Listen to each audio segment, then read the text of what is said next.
Here we go. The broadcast is live. All right, guys, I just finished up a haul video for July, and I told you, hit that bell. It could be any time. So we have Jared here, and it sounds like I'm in his apartment now. We've been having weird things, or I've been having weird things with the internet. But how you been doing, Jared? I'm doing all right. Not too little low energy today, I think. I was out there riding my bike this morning, and it was a tough ride. Not just because it was 82 degrees at 9 o'clock, but there we go. Some days are just low energy. Well, I've had the insomnia hit the last 2 nights, and I'm like, really, on my days off? So it's been interesting. I look like death at 9:30. I was in the mirror in the bathroom. I looked at myself, and I'm like, holy crap! I had black like down to here. I was like, whoa, it's kind of scared me. Not scared me, but like if I'd seen that at 3 in the morning and I didn't know it was a mirror, I would have scared myself. Is what I'm saying. Yeah, I don't get insomnia where I can't fall asleep. I get insomnia where I'm up too early. Mm-hmm. Where all of a sudden it rolls around to 5 o'clock, 5:30 in the morning, and I'm awake, and I'm like, "What am I doing awake?" It's not that you can't shut your brain down when you're falling asleep. Insomnia, that's like a different thing. So sometimes I'm like, "Oh, I'm going to need a nap today because I was up too early." Well, that's how I've been catching up on my Sandman Audible drama, radio drama, whatever they want to call it, and. The dude, I've gotten to the I'm past the chapter where, if you remember the Sandman story, he goes to hell to get his, I guess it's to get his helmet back. But the dude, I can't remember what the guy's name is, but he's on Prodigal Son. He's the serial killer that's locked up. He was on Masters and Johnson, and he was the main dude on that. And then he was on the Good Omens show on Amazon Prime, and he was the angel. I don't remember the guy's name, right?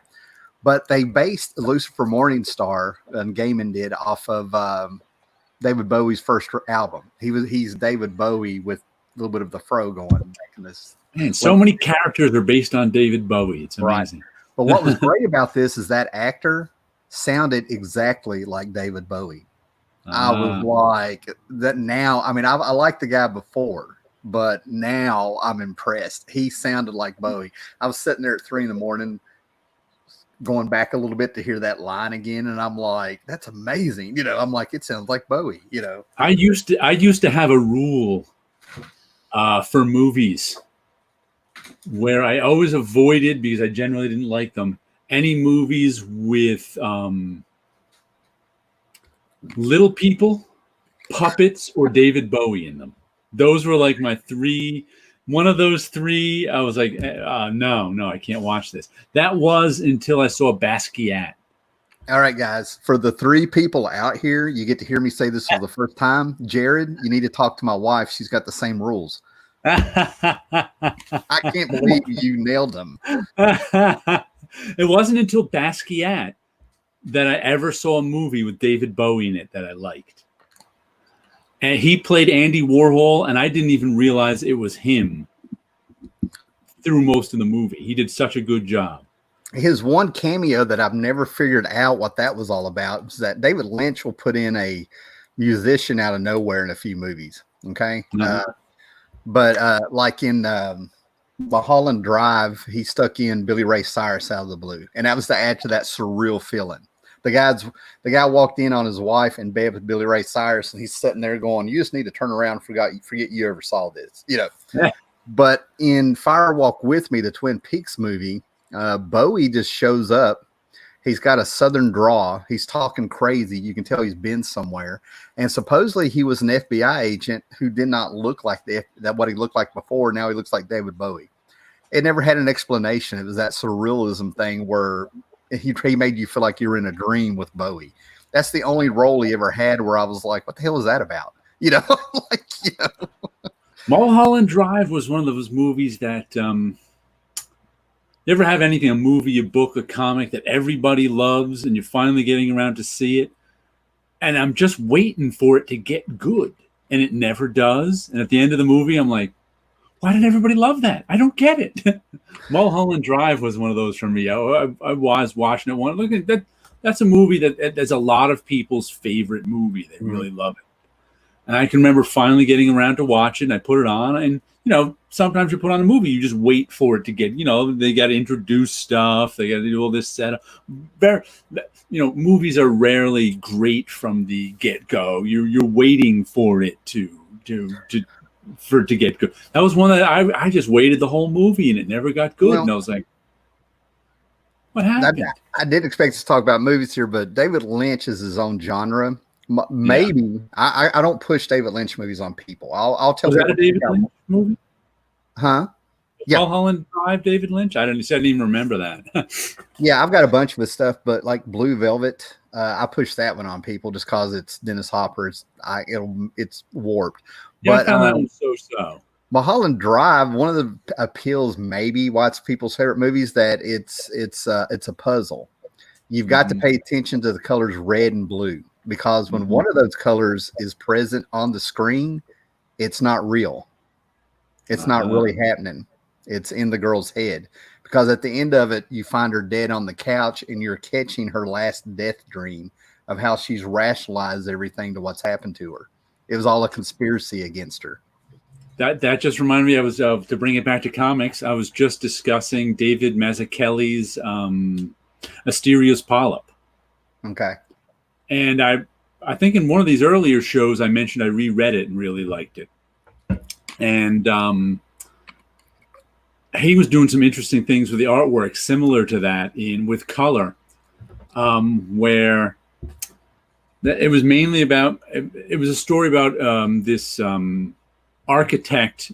But he wasn't really. He was a teacher in college, and he was what they call a paper architect. They never built any. He never got any buildings built, but he was still a famous architect from his designs and such.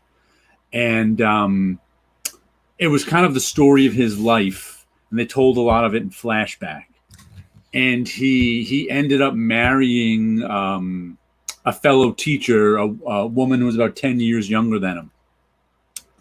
And he was kind of, and they had, and I think what was it? They generally, instead of using a black line to draw in, it was often a dark purple line.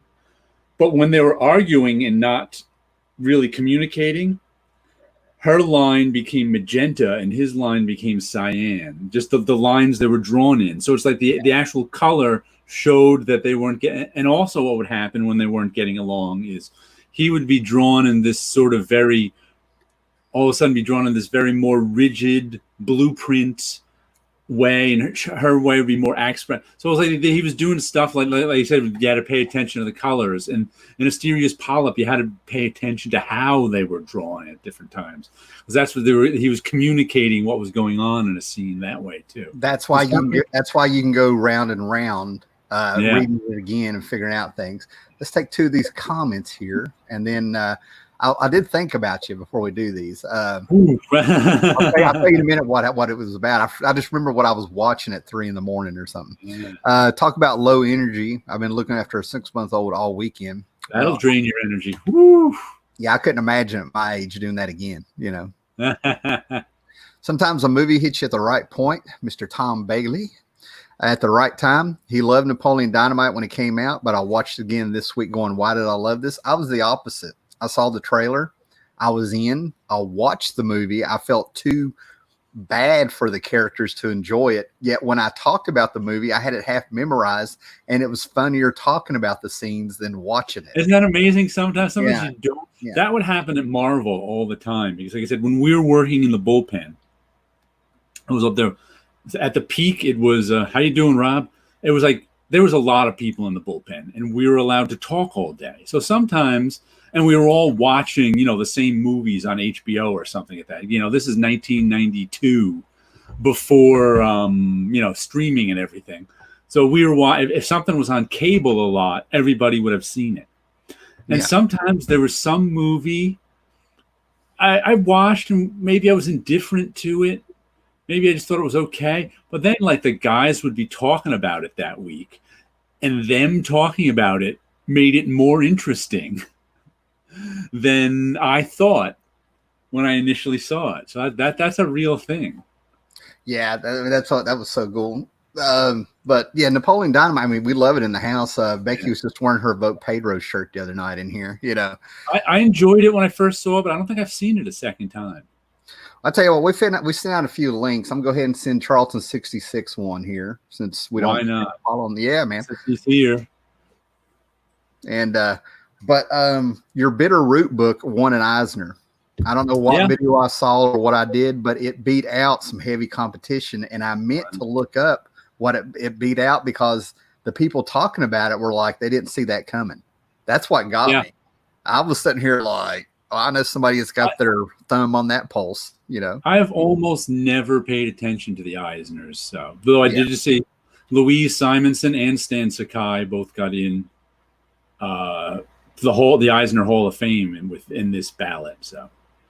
Well, I don't know when I quit paying attention to them, but and I'm not yelling conspiracy. I'm not going to be all negative, but the people who started winning, I was sort of like, now wait a minute. I would see a little something a couple months before that. It started feeling like whose hands. You know what I mean? Or it was award shows, like not just the Eisner, but all awards are promotion are for the industry promoting itself.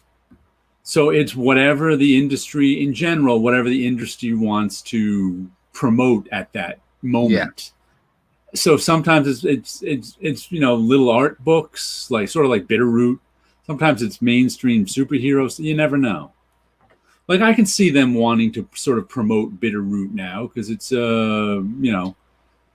it could be the comic book for the Black Lives Matter time because there's a lot of black people in it. So I can see them wanting to promote that now. So I don't think it's necessarily that much better than all the other comics I buy. I like it. But I can see that being one they want to promote at this moment. Yeah, and I've seen that too with what you're talking about, what was going on. But I really do remember when it was books that at least felt innovative, whether it was real or not. You know what I mean? Yeah. Somebody did something. Charles 66, I had to reply to one of your emails. I don't know what's going on today, so let me know if you got it. Yeah. But I've been watching the same. I flipped through some of them. I didn't watch a bunch of them, but we got the virtual San Diego Comic-Con going on, and on YouTube they got a channel and they've got tons of videos of people doing panels like we're doing here. You know what I'm saying? Right. And I think it's very telling about who. I think we have a chance here to really. I think if people in the industry would pay attention, they would see what people really were interested in because they've turned off the likes and dislikes and they turned off comments. And a lot of the comic book stuff, like one in particular is Mark Waid in his Humanoids book that I don't know anybody's reading. I had more views on our live stream than what they had when they were streaming. So it's going to show what people are really interested in. I was just watching a video by Patrick Wilhelm. You know that guy? He makes videos mostly about film, but he also makes them about comic books on occasion. And he just made one about Grant Morrison's X-Men. And I was never a fan of Grant Morrison's X-Men. I thought it was okay. Yeah. I read a little of it.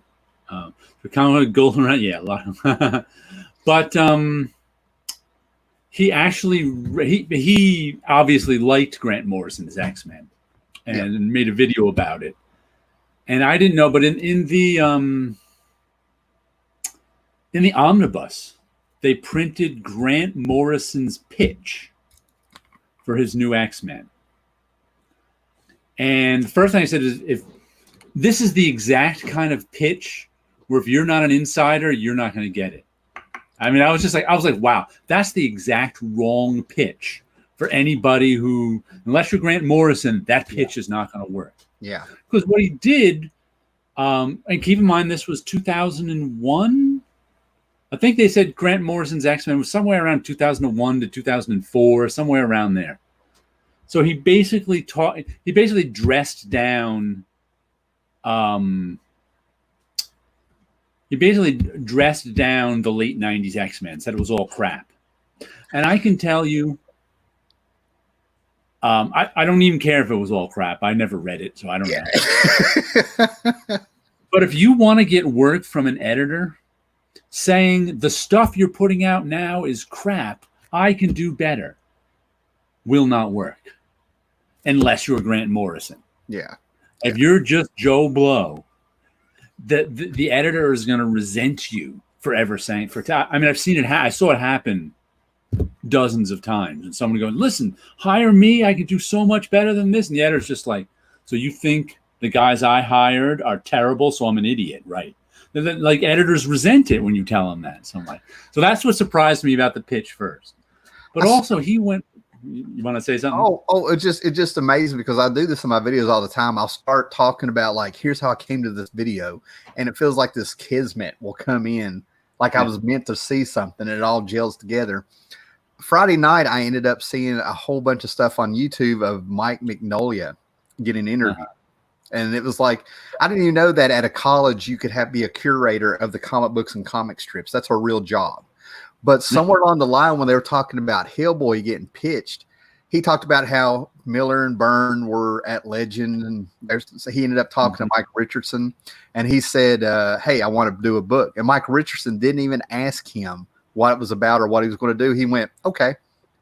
So that ties in with what you're saying with Morrison. Yeah. I mean, maybe that was a 90s thing. I don't know. Yeah. You had a name, so go do what you're going to do. Have a name that you've got a good name and reputation, they'll give you a book. But anyway, the way what he said he wanted to do with the X-Men was, he wanted to revamp. He said creativity was at an all-time low. He wanted to revamp the whole thing, blah, blah, blah, blah, blah.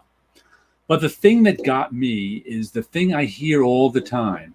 There was just a giant wasp outside my window. Must have been one of those ground wasps that hang out. But anyway, he was saying something like, "Oh, we've been," and you've heard this before probably. "We've been catering to the fans too much. We've got to get back and be with the broader audience to be popular." Blah blah blah. And he put it more poetically. If I had the omnibus, I'd read it. But to me, that's what's been wrong with comics for a lot of years. Because to me, comics are, to use a movie metaphor, comics are we've all seen movies about an unpopular kid who all he wants in life is to be popular. So he does everything to hang out with the popular kids. He wants to hang out with the popular kids just abuse him because they don't care. And all along, he's got this little gang of unpopular kids who are his good friends, and he abuses them because he wants to be one of the popular kids. And usually by the end of the movie, he learns his lesson that the popular kids are being real assholes to him because they're real assholes. So he may as well hang out with his real friends. And to me, that's what comics are always trying to do. They're trying to appeal to the popular kids rather than their friends who are unpopular, because that's where the glory is, with the popular kids. Ooh, can't we just be with the popular kids? To me, that's comics in a nutshell, and that was his approach to them. In the last, I don't know, 10, 15 years, that's comics to me. You're still dragging a little bit here. Okay. But I think I followed you. But I think I have a retort. I don't know. You know, when we have these discussions, I always put out, I'm coming from the viewpoint of the reader. There's no way in the world I'm going to tell somebody who's worked in the industry what to do. That's ridiculous. Right. You know what I mean? I mean, none of that.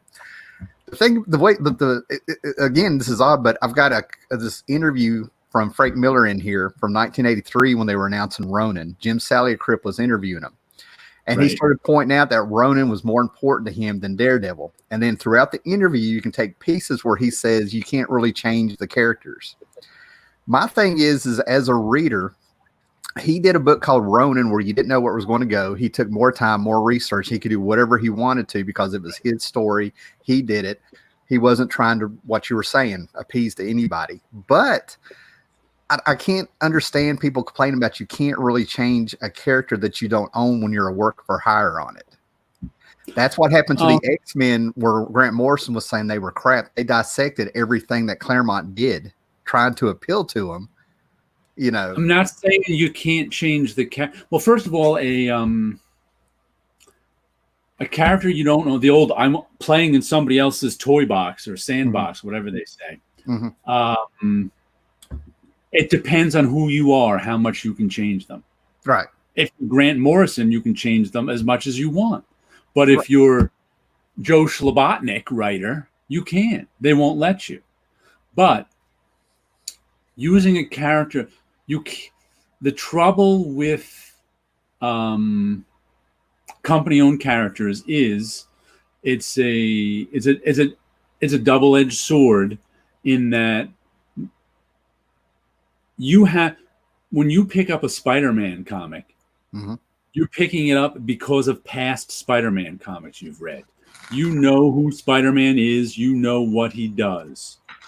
If you change him too far from Spider-Man, and someone that is not recognizable as Spider-Man, and someone picks it up, they're not gonna like it.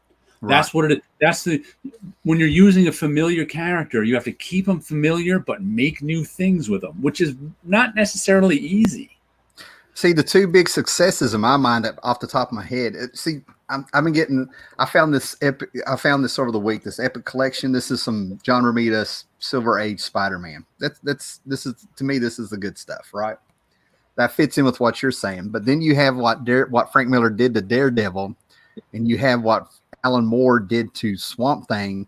And one is that they just really didn't change the character. He made it grew up, added religion, he added sex and stuff like that. And it was still Matt Murdock, but he just made him more of a person. Then you have Alan Moore where he just turned everything on its head. Right. To me, that's how you change a character. You keep it in. He could also do that with Swamp Thing because nobody cared about Swamp Thing. Right, but he still didn't destroy what came before. No. You know what I mean? Like you read that older stuff, and he turned it on his head in a way to where there's an irony to it when you read it now. He's trying to be human. Well, you're not a human. It's never going to happen.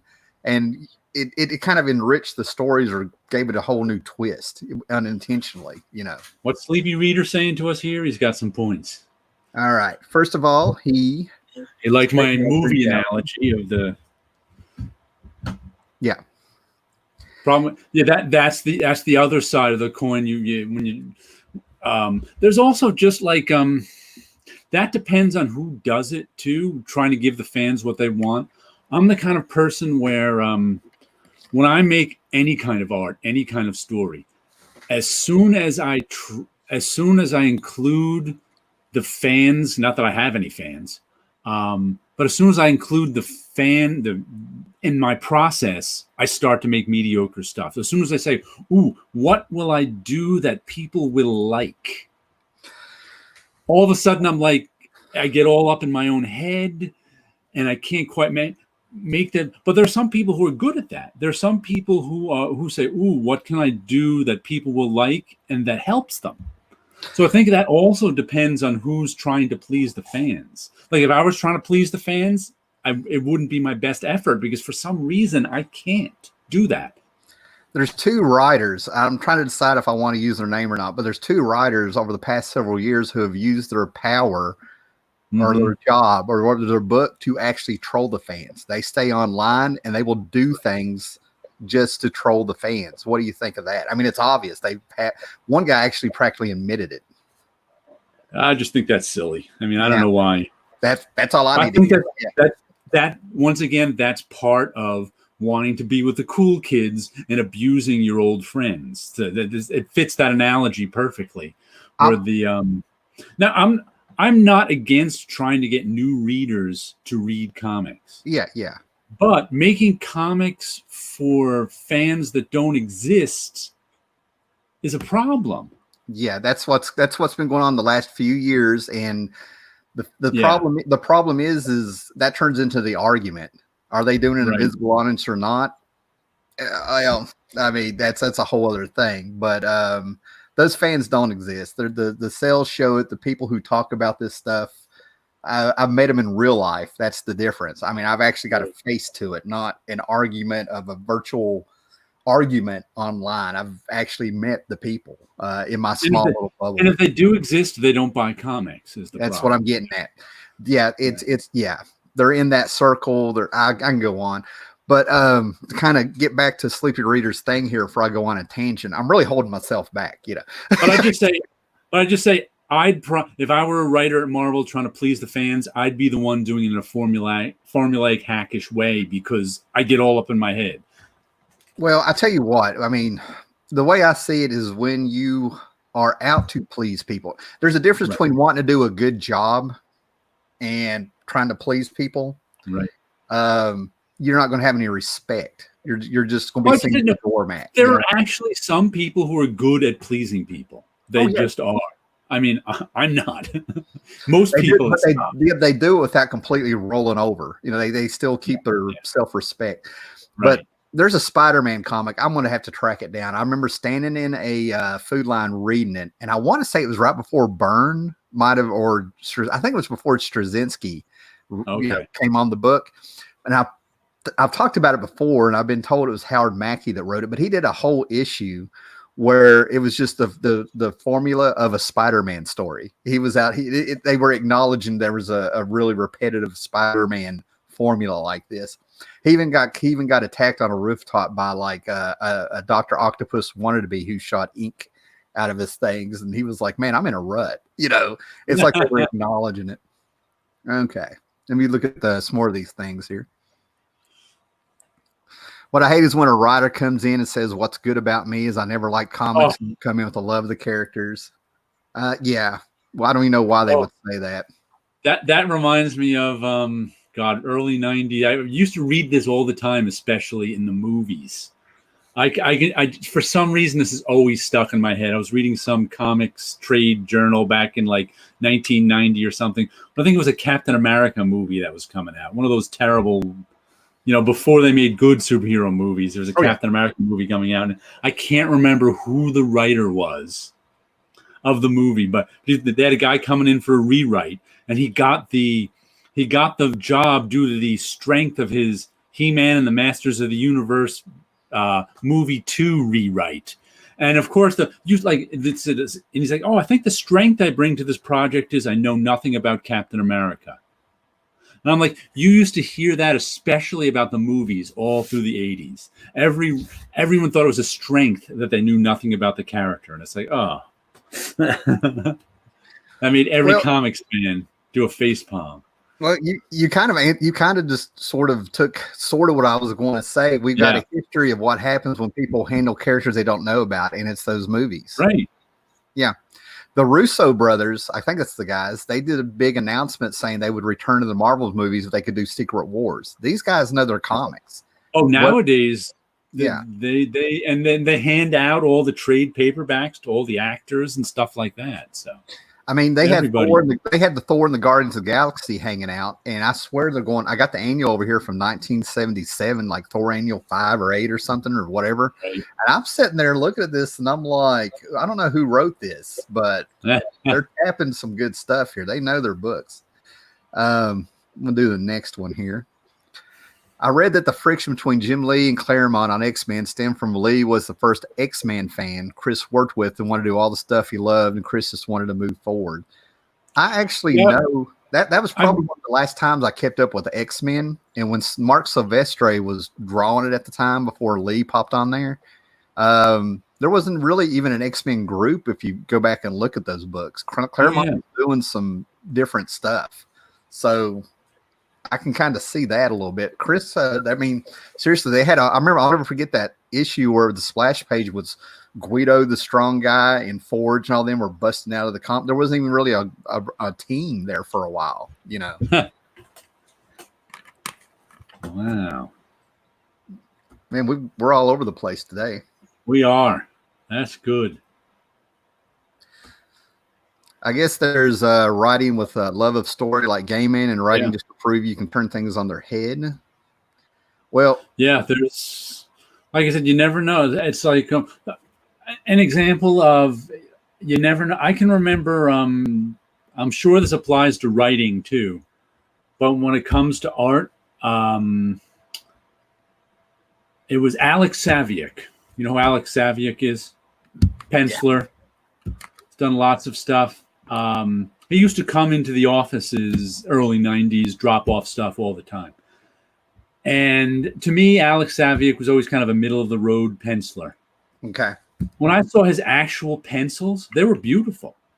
I mean, I remember being stunned looking at the pages, how beautiful his pencils were.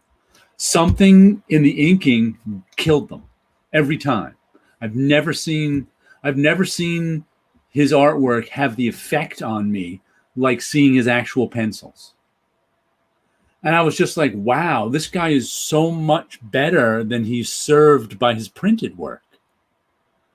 And it's just, and I imagine there are writers like that too, who by the time they're not served by their end product somehow. Yeah. Because so much, but it's like he had some of the most beautiful pencils I'd ever seen of any Spider-Man penciler. But when they were inked and finished, it was just kind of like dead. I'm like, and I can never figure. I'm like, what's the difference? Well, I'm glad you're saying that because I really wondered. To me, the guy was sort of like Luke McDonald of the '80s. I couldn't figure out how he got on high tier books. I mean, yeah. One guy ended up on Justice League, and the books you're talking about, the guy. But that's one of the reasons he stuck out. He wasn't demised. He wasn't bad. But I was he was kind of middle of the road. But like when I saw his pencils, I was just like, wow, these are really nice. When I see something like that, I think they either work cheap or you got an editor who wants a penciler who can just tell a story. I don't know. Well, they can tell a story. They're also reliable. There's a lot of reliable. You need someone to deliver a story once a month. Not everybody can do that. We got tons of comments, I think, man. I mean, my scrolling screen over here is just popping. I'll just go through Gore of it all real quick. But Pat Mills asked why he never wrote a Marvel and DC book. He doesn't like superheroes. That's why he'd rather satirize them. And he really gave some of them feet of clay and really turned the. I mean, you read some of that martial law stuff, and everybody's a pervert. He really. Well, that's another thing about I am sure Pat Mills would write a Marvel book if they offered him one, because why wouldn't he? Well, he did. If you want to write a Marvel book or DC book, you actually have to chase that. Yeah. They're not just going to hand it to you, even if you're Pat Mills, who's written a lot of. So if you're kind of not interested in the idea of chasing Marvel and DC for work, then you're never going to write a Marvel or DC book. All right. I'll pop this up again. Did you ever read Martial Law Takes on Manhattan, a one-shot from like... I have, but I haven't read it in a long time. Well, I don't remember it specifically. Well, I tell you what. Yeah, back then I can't see Marvel putting a book out like that now because they're so thin-skinned. I mean, he really took the piss out of some of those characters, even though it still had a little bit of humor to it. And I was always impressed that Marvel put that book out. It wasn't a hate letter per se, but some of the stuff he did in it, I'm like, oh my God. Gaiman learned early on not to write for an audience in mind to please. He realized that would hinder his creativity. I wish more writers would follow that example. Well, like I said, it hinders my creativity when I do that too, but not everyone.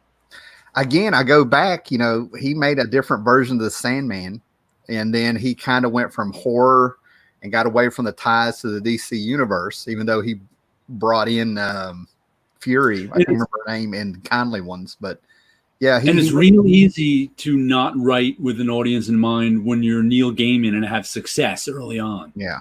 If you don't have success, then that's harder to do because you're constantly trying to figure out how to have success. Comics can be written like a TV series. Here's 24 issues. Oh, yeah. Stock the next season. 24 issues. That's too many. Let me see here. My gosh. I love the comics.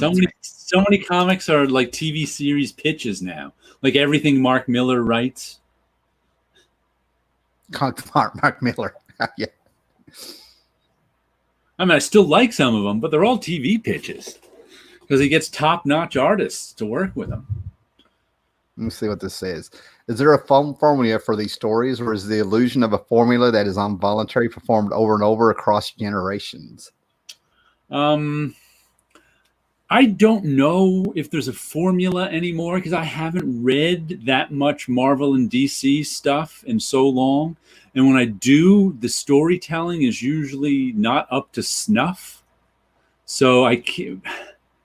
If there's a formula, it's just do whatever you want and then fix it later. Yeah. that might be the new formula if there is one. I've noticed if you follow a Marvel or DC book long enough, you'll start seeing stories getting retold over and over again.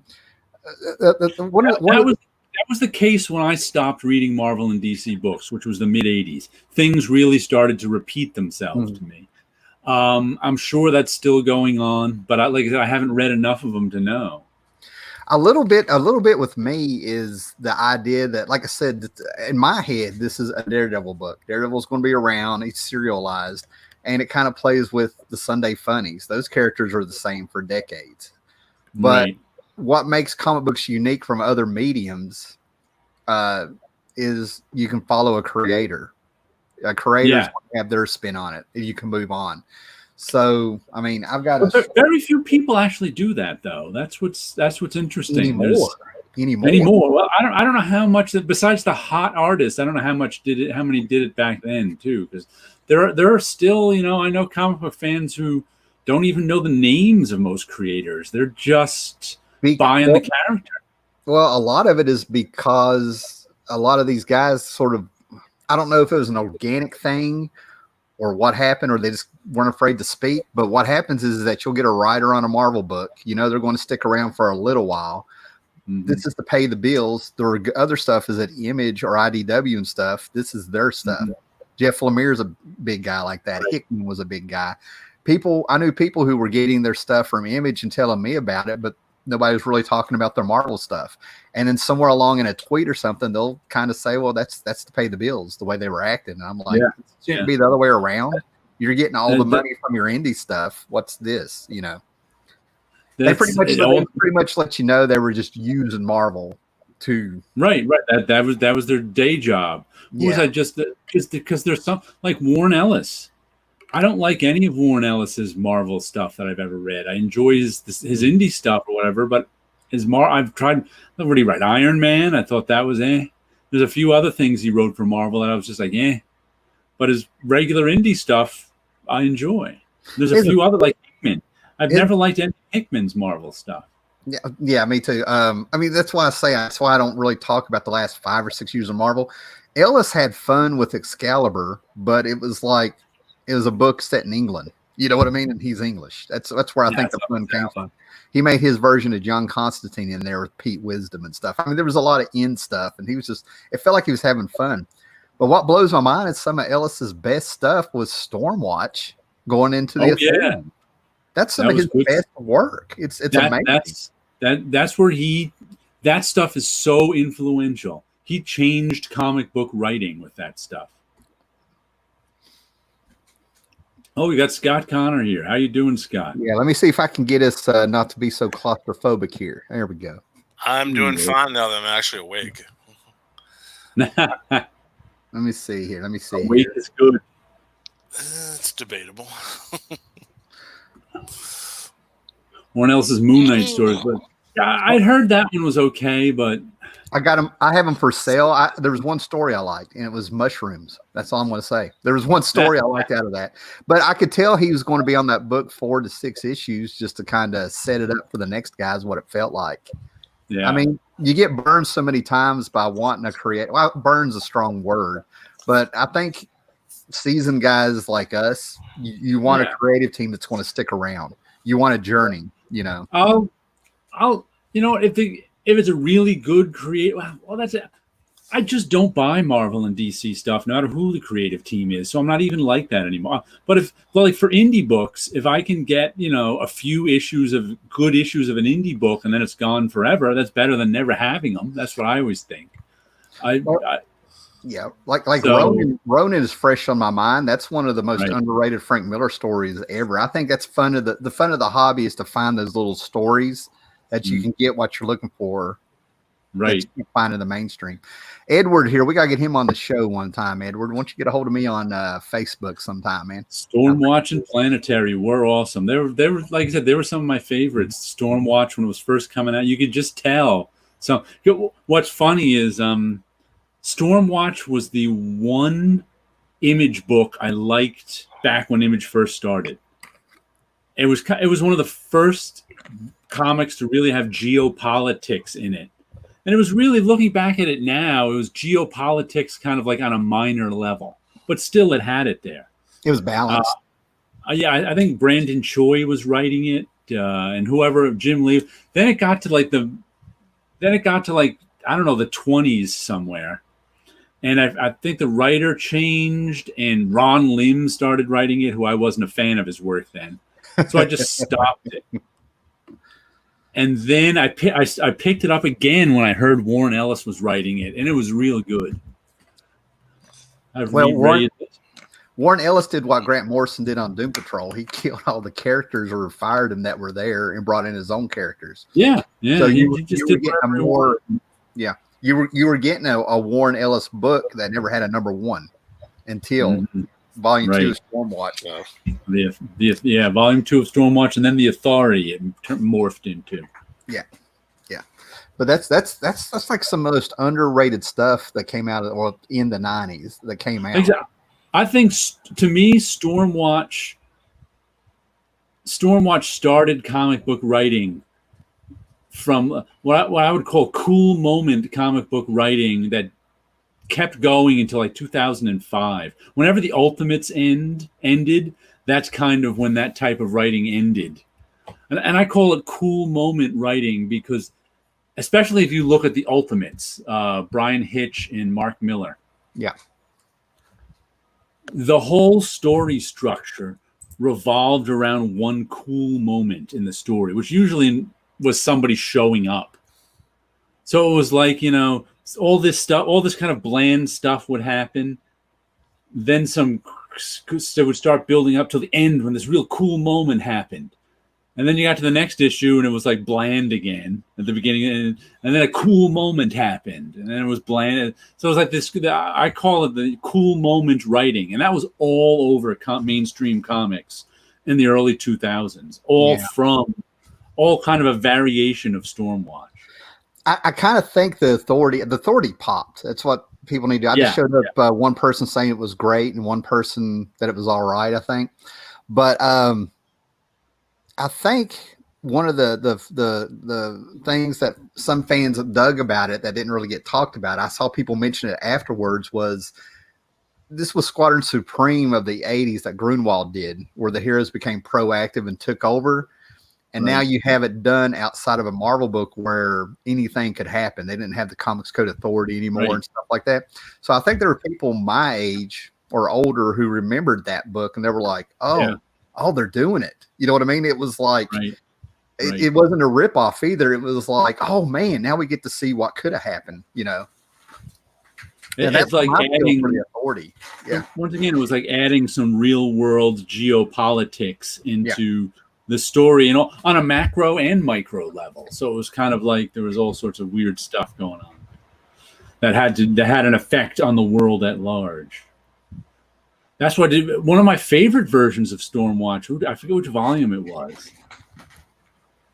Volume 3 or Volume 4? Oh, Stormwatch Team Achilles, I think was the name of it. I didn't read that. Was that Morrison?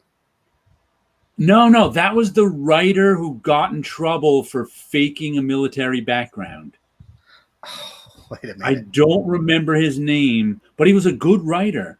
But they couldn't end the series because they found out he faked his military background and they kicked him out of DC. Yeah. Being ex-military and stuff, that I can tell you, faking that virtue, that honor, that's a big deal. Yeah. I can understand it. That's what gets you the job. But, once you're found out, you got to go. I understand that too. Especially when you do it when you're actually in the military. Was he actually in the military doing that? I don't remember. I'm just saying there's a certain movie that came out a couple years ago. The American Sniper, yeah. Boy, when the guys that were in there with him found out what he lied about, they got really pissed. Mm-hmm. Yeah. But anyway, in this Stormwatch Team Achilles, they flipped it in that Team Achilles were all regular soldier types in whatever weapons again, who were there to keep superheroes in line. So they were the ones who, matter of fact, I think they even faced the Authority one time, when superheroes were off battling and some out of control and doing whatever, Team Achilles would have to come in and take them down. And it was pretty darn interesting, this one. So if you want to check out a Stormwatch, the other side of geopolitics, not the superhero side of geopolitics, but the keeping the superheroes in line side of geopolitics, check out Stormwatch Team Achilles. Yeah. I tell you what, that guy probably would never been caught if I'm remembering it right. I mean, I have no problem being corrected, but this kind of goes back to what we were talking about at the beginning, not to pander to the fans and all this stuff. You need to stay off of Twitter and have it be obvious, who the people are you're trying to pander to. There's no difference between pandering on social media and in your books. You know what I mean? We're in a world now where they tie together. Yeah. I mean, Team Achilles was maybe just at the beginning of social media. Maybe, but you're just going to get found out these days. If you're the person get the job pretending to be a soldier and you're not, you're just going to get found out. Well, I tell you what, I'm not wanting to make a topic. I mean, unless you guys want to go with it, but the guy right now who's going to be following that guy's footsteps if he doesn't slow down is Tom King with the way he's been acting last week. I've had people send me stuff and I'm like, I don't know anything about CIA. I don't know how they're supposed to handle themselves, but he's been a real bitch lately. I'm like, you're starting to believe maybe he wasn't. Not that I don't believe you work for CIA. It's just, how do you conduct yourself like that if you're a real professional? You built your career bragging about being ex-CIA. Right. I mean, he really did, and now he's kind of setting himself up like this dude who stole the valor there.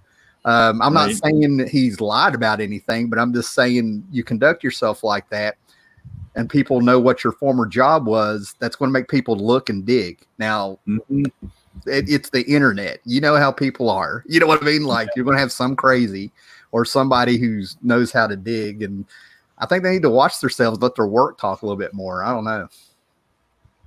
I could go on and on. I just kind of bottom lined it, Yeah. What do we got here, man? We got some great comments, man. You just slow me down, Scott. I can't see you. We don't have a cameraman, so don't let me talk over you, man. The only thing I just wanted to say is the big congratulations to Sakai. He cleaned up at the Eisner Awards. Yeah.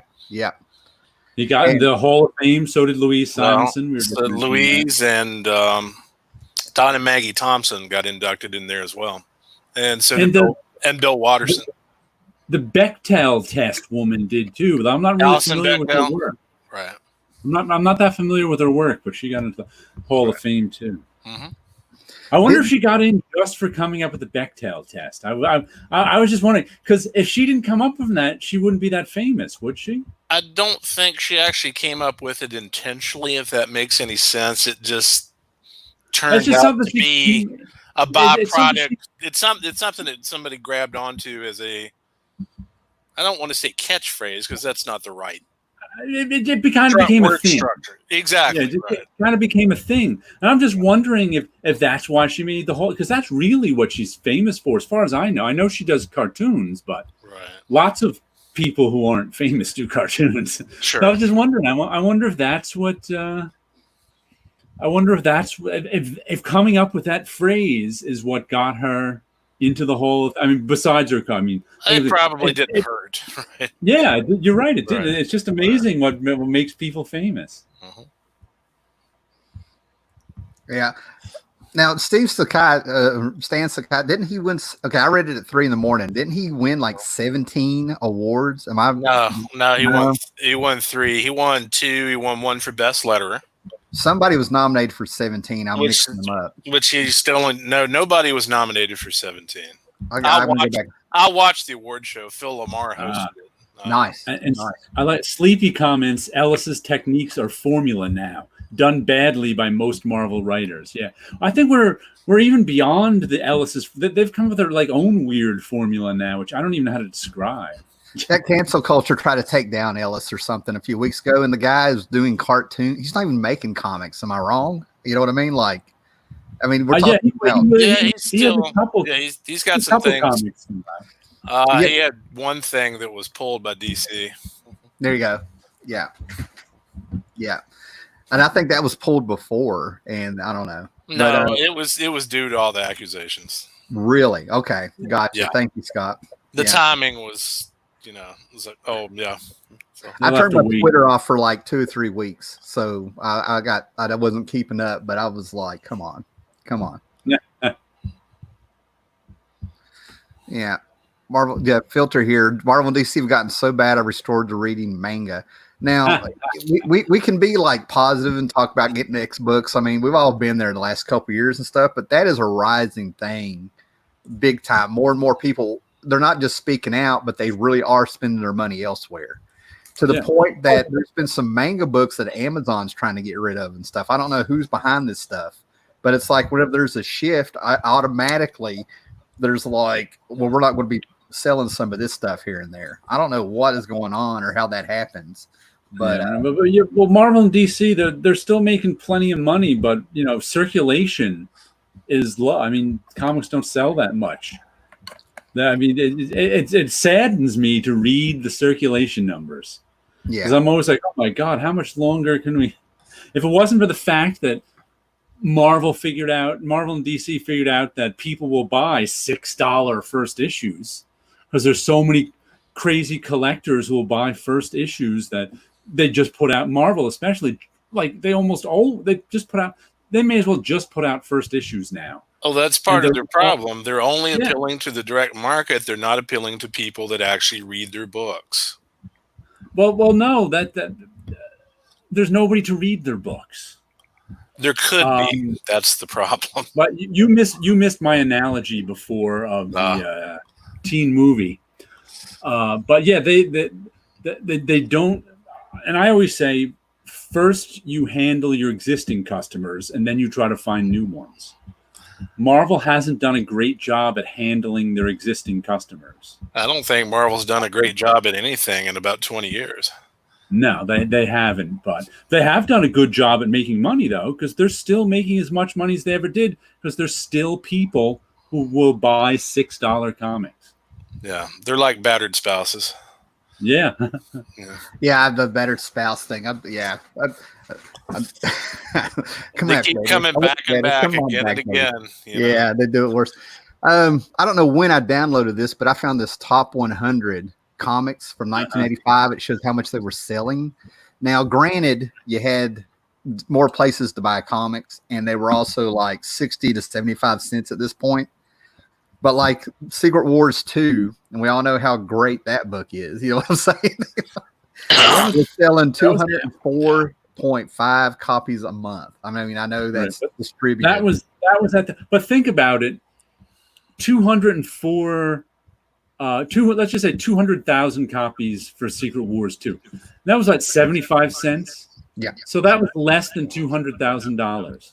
If you sell 50,000 copies now at $4, you've made more money. Right. And that's what they're doing. Okay. It's like, and that's the only way they're still around. But what I wanted to point out. Yeah. What I wanted to point out though, is that you have to go all the way down here to like issue 9. Okay. Number 92 on the list of 100, Dreadstar and Company number 3, 17.9 thousand people buying that book. That's how much these books are selling on average here for the last couple of years. I mean, we got books that sell more and they do this and that. Right. But even with the price difference, something's wrong. And everybody in the world's been making videos saying what's wrong and all this stuff. I just wanted to acknowledge that there's a problem, from the people in the industry. Yeah, there is a problem. We're trying. Well, know what it is too. It's they're always saying they have to get new fans. Like they have to get new fans, which I understand that you want new fans, but then they keep a lot of their short-term stuff just drives fans. That's why the circulation numbers have slowly dropped over the years to, like I said, 20,000 is the average now. And it's like, well, that's because I can remember when they renumbered, and this was was the late 90s when they renumbered Amazing Spider-Man. Yeah. With a new number 1. And I can remember And they were always putting out, because new number ones give you a good short-term bump. And I can remember the woman who ran the comic shop back then going every time they renumber something, she's like, we're going to get a short-term bump, and this will be a good jumping on point for some fans, but it's a jumping off point for a lot of other fans. A lot of other fans who were just buying Amazing Spider-Man to keep the run complete stopped. So it's like I think all these relaunches in the long run have been jumping off points more than they've been jumping on points. Mm-hmm. And I think that has been a big problem that has never been addressed. But once again, remember when I was talking last week about the covers, how all in the early 90s, all those gimmick covers that everybody in the place knew was bad in the long run, but nobody could stop it because there wasn't good leadership. Right. Yeah. I think the same thing happens with all these relaunches and all these number ones. In the long run, it's bad, but nobody could stop it because the leadership says keep doing it. That is from episode 15 of Cavern and Chaos. If people want to go back. Editor's note, asterisk. Oh man, it just kills me that like people, we already talked about not catering to the fans or pitfalls if you do and stuff, but you've got years and years now, literally years and years of people telling them, here's why I'm not buying the books. There is a point where you got to acknowledge you have customers out there. It's still a business. And an interesting point from Sleepy Reader here too, talking about the trades. Second to the last one. This one. Here? There are now trade sales and long-term digital sales. The individual issues aren't the whole profit picture. They're not, but they drive the whole profit picture. Mm-hmm. If the individual sales go away, the trades get really expensive and digital gets really expensive. The trades and digital are the gravy now. And it's true. Everybody's looking for the Watchmen. Everybody wants an evergreen. Everybody wants a back catalog. And why wouldn't you? That's what keeps book publishers alive, is their back catalog. But without interest in the singles of and actually the reason that Marvel and both DC in the 90s didn't do trades is because they thought it would eat into their single sales, which I think it obviously has. I think that's yet another factor. But without good individual issues, you're not going to have good trades, and you're not going to have, because imagine if it takes 6 months to a year between Spider-Man issues, and Marvel has to pay everybody for a year for that one Spider-Man issue before they see any profit. And imagine that one Spider-Man issue bombs. They're all of a sudden that's putting all their eggs in one basket. So without the individual issue, like the individual issues are even a test market too. If you put out individual issues that don't sell, you cannot put out the trade. You can put out individual issues that sell. The trade's going to sell like hotcakes. See, I feel like there's an answer there. You know what I mean? Like I feel like there's an answer to balance that out somewhere. Well, the answer is to try and make good comics, but that obviously hasn't been worked. There's all sorts of other issues with that. Well, the trades and digital are important, but they just come second. They can't be relied on right now is the problem. When it comes to trades, the one that I always kind of go to is Hellboy to a certain extent. Now, it's not a monthly comic, it's a series of mini series and one shots and all this stuff. But you can get the floppies. But when it comes around to the trade, I mean, so far it's worked out because my impression is I would wait for the trade because Mike Mignola will go and rework the story a little bit, add pages, do a little of this, and put some extra stuff in the back. But it's so sporadic and stuff like that when a Hellboy story comes out, people want their Hellboy. They still buy the floppy too. Now, I haven't done the research, but I remember seeing the Hellboy sell out with my own eyes. You know what I mean? Right. So, well, Hellboy is a known quality there you property. Go. That's why. Going back to what Jared said, make a freaking good comic, Yeah, which is a lot harder than it sounds. Plus, too, that list you mentioned from 1985, back in 85, you didn't have all the entertainment options available to you that you have today. Oh, yeah. And today, in comparison, floppies are not as good a bang for the buck as they used to be.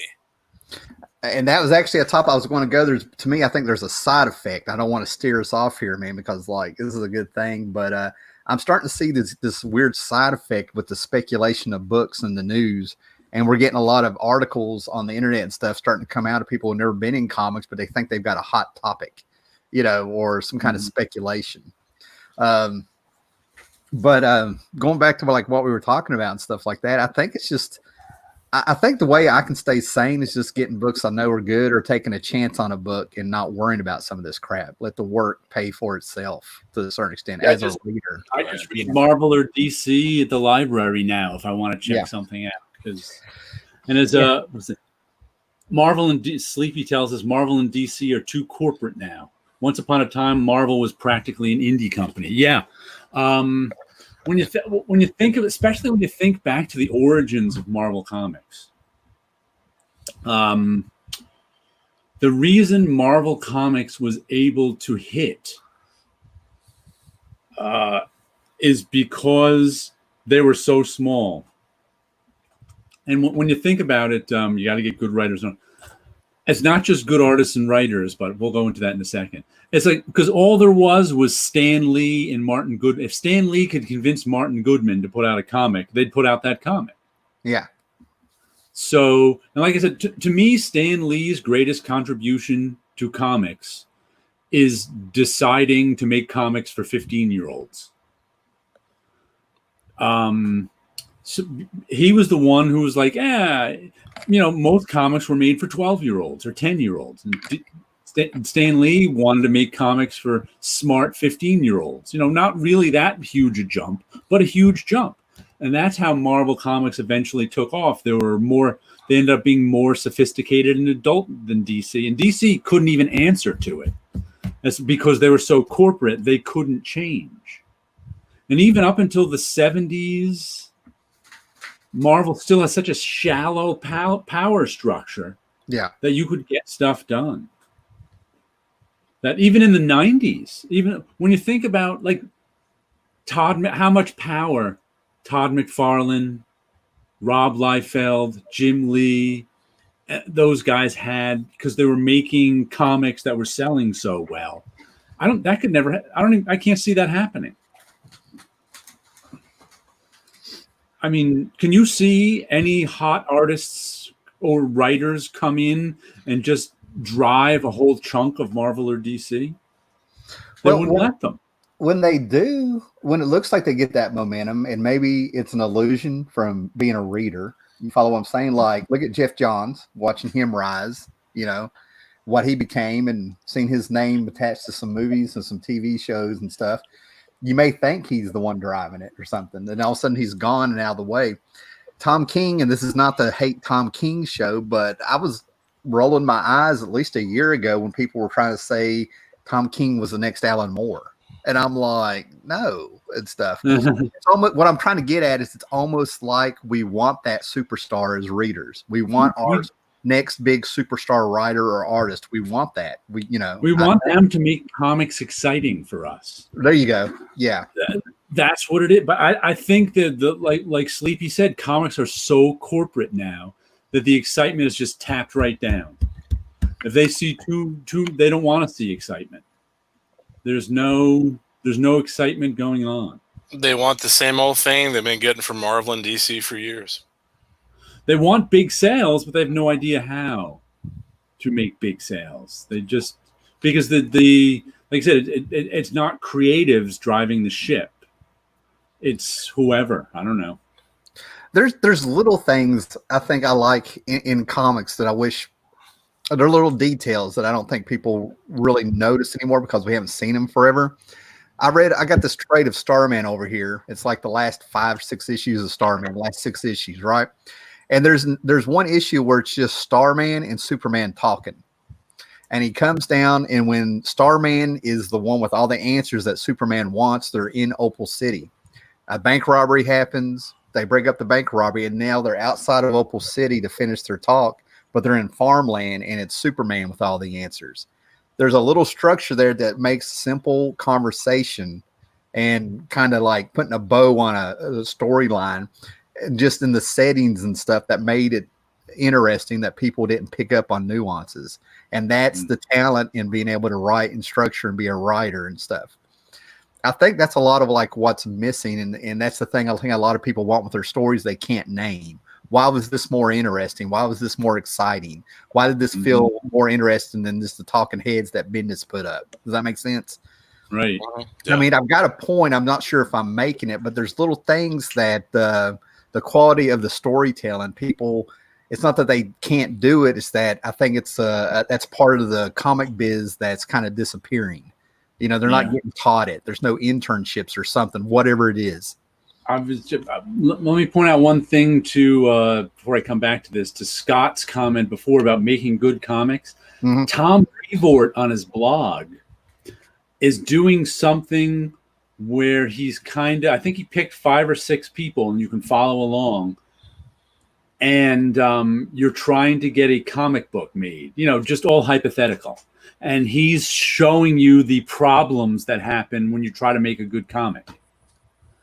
So if you go to Tom Brevoort's blog, which I forget what it is, I guess you can just put Tom Brevoort's blog into it.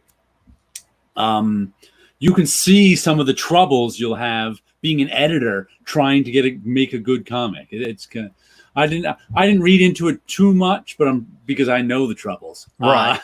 Right. But it was pretty interesting. I'm sure for other people it'd be pretty interesting to see that. Yeah. I agree with you. I'd be interested in that, you know. Yeah, so go over to Tom's blog when we get off of here. I don't know if this happens. I don't know if this happens these days, but if I was an editor and I had a good story lined up, had a good quality team, was getting ready to do something, and then I had to modify it to fit into a company-wide crossover, I'd be pissed. Oh, yeah. They are. Yeah. They hate crossovers, most writers. But what was I saying? I actually think one of the things that's made comics at Marvel and DC more boring in the last, 15 years is the switch over to full scripts. The full scripts? Yeah. I don't know how much people know about how comics get made, but the Marvel method that Stan Lee came up with, that lots of people say he came up with so he could do less work, as he and often the writer would come up with a plot. And then the writer would go off and have to flesh out the plot all visually. And then the Stan would get back penciled pages and he'd write the script. Before that, comics were all written script first, where the writer would say, page 1, panel 1. We're in a bar. There's 2 people sitting on bar stools. Page 1, panel 2. The first person says blah, blah, blah. The second person says blah, blah, blah. Page 2. Man walks into bar and says, anybody here got jumper cables? Page 3. No, panel 3. Page 1. And they'd write everything out, including dialogue. Everything that was happening in that panel. And right now I'm reading some of I'm reading the showcase edition of Phantom Stranger, just a little every now and then. And from the 60s, and it's got some beautiful art in it by who did it? Was it Leonard Starr? Maybe it was Leonard Starr. I can't remember. But each page is actually beautiful and well structured, but boring as hell.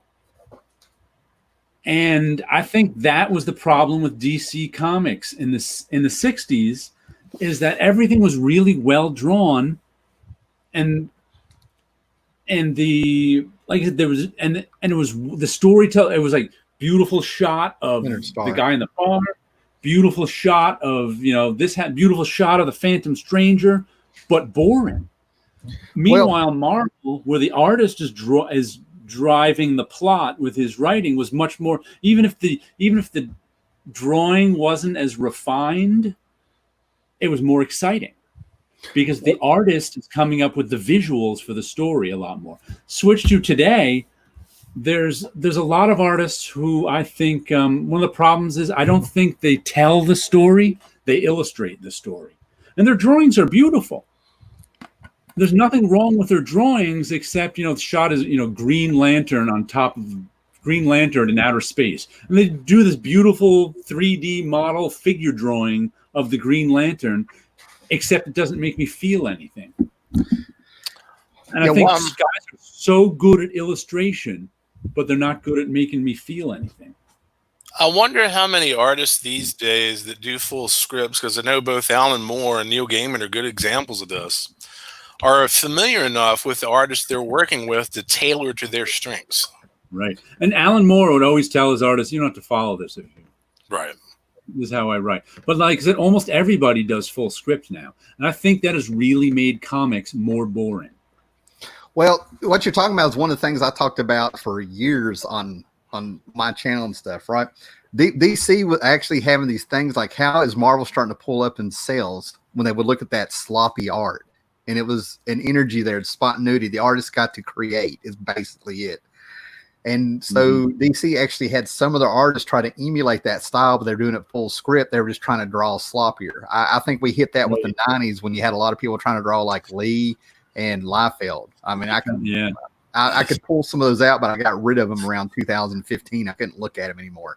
Anyway, but the other thing was what happened down the line. Ramona Frandon says Marvel really wasn't impressed with her because she was used to working with the script. She wanted the script. Right. A lot of people couldn't. A lot of full script people didn't want to learn plot wise because that wasn't their strength. Yeah. So you fast forward into the 70s at the start of it and stuff, and basically, and even to the 80s and stuff, and then you get into who really wrote what and who created what.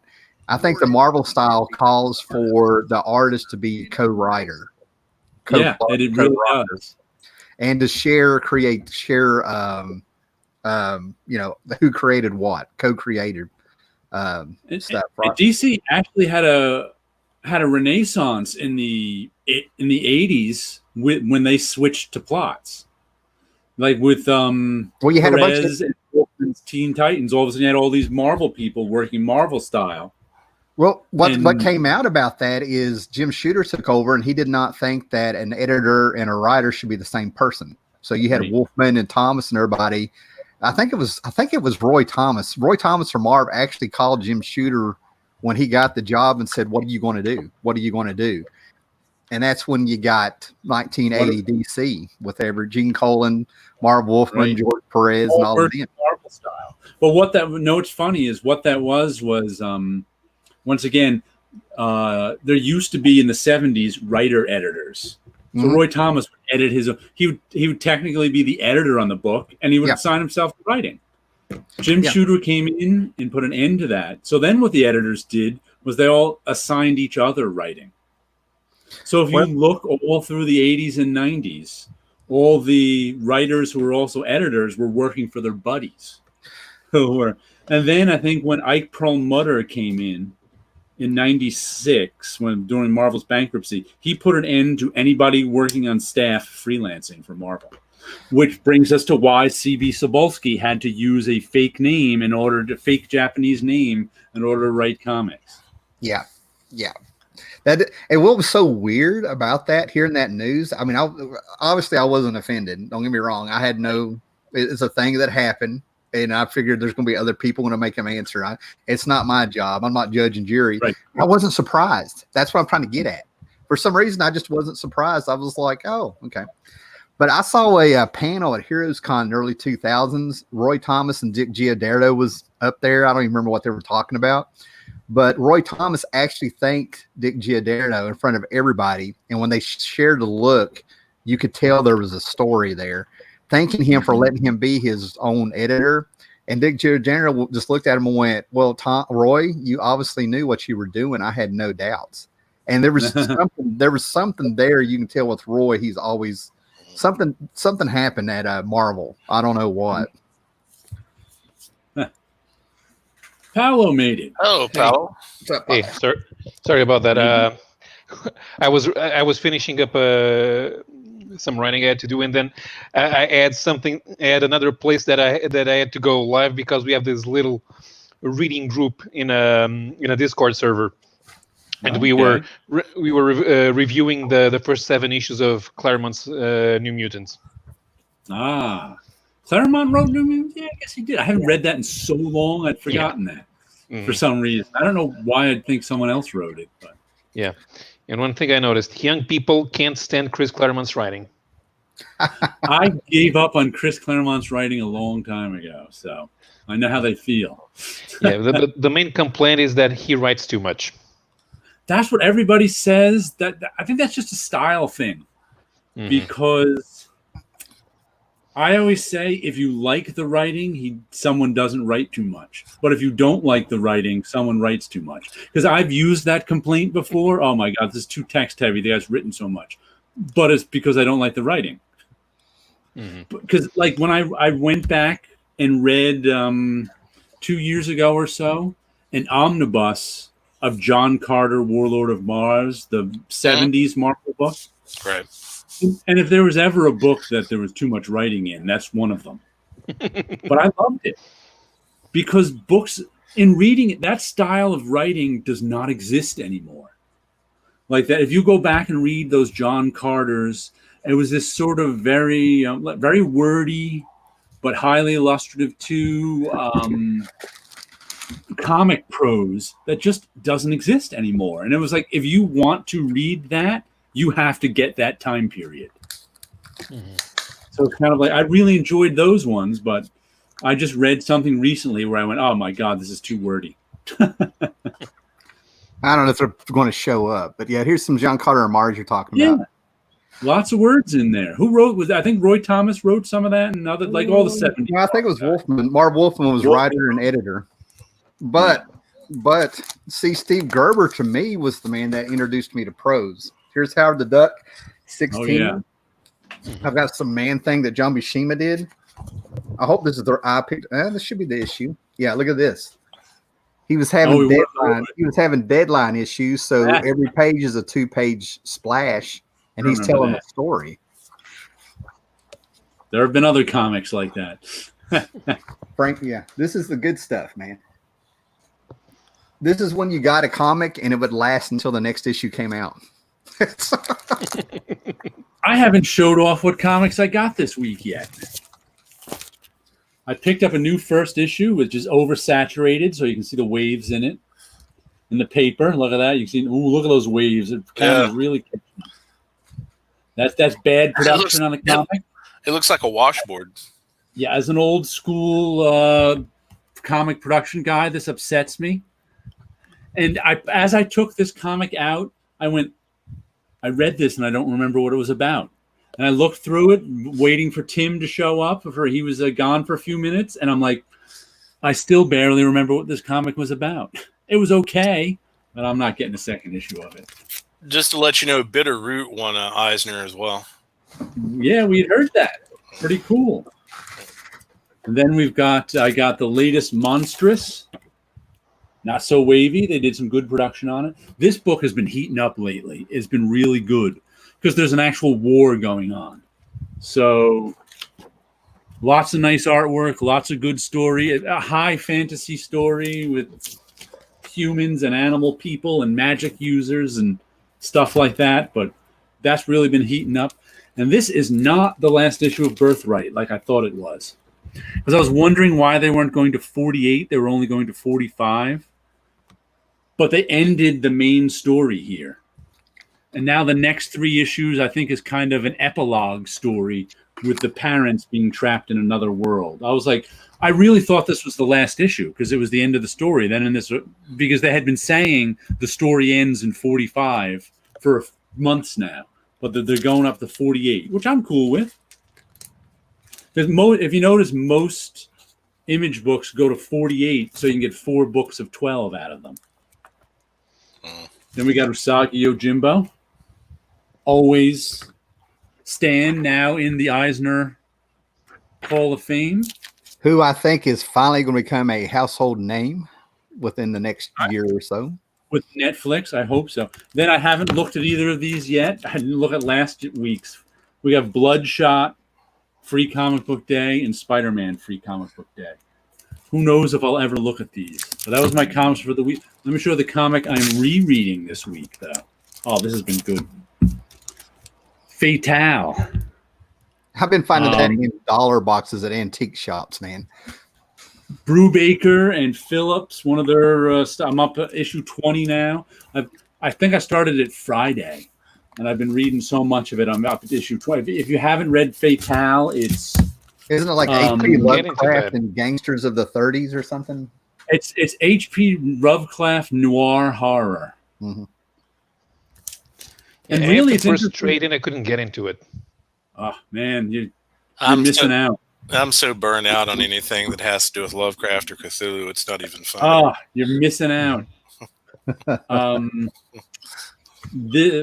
First of all, I like almost all of Brubaker and Phillips stuff, but this one is interesting because he wanted to take a femme fatale story and give it a twist.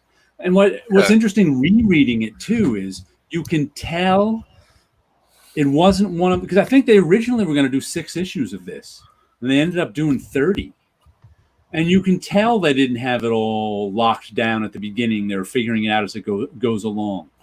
Because this is a woman who she doesn't know how men fall in love with her like that. And they do things for her that are nuts.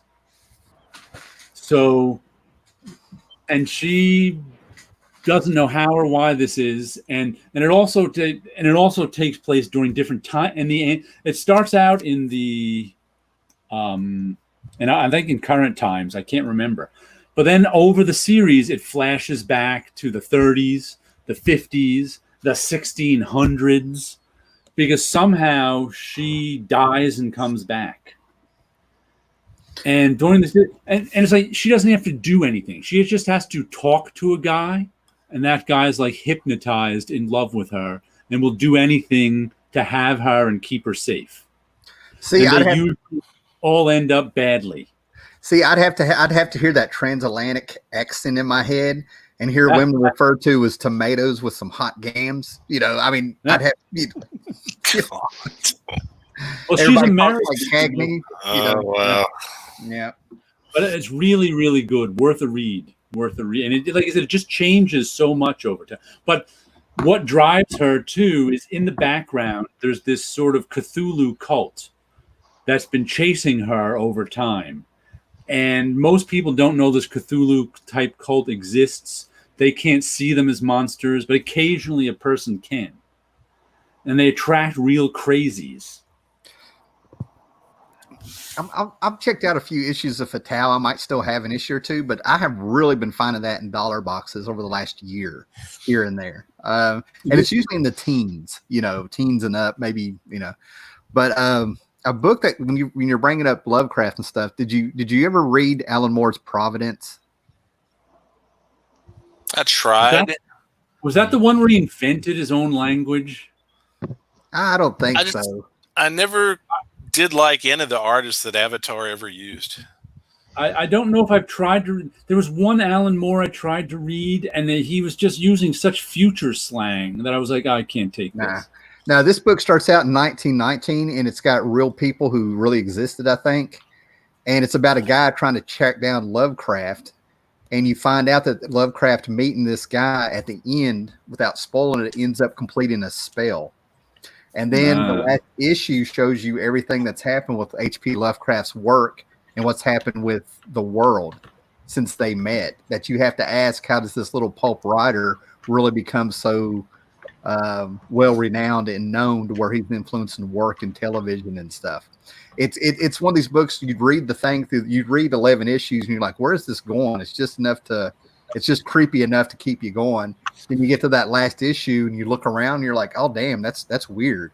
Do you know why Lovecraft is as popular now as he is? Nope, I've never read any Lovecraft.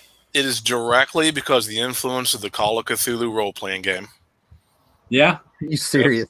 I am deadly serious. No. he wouldn't have the renaissance that he had.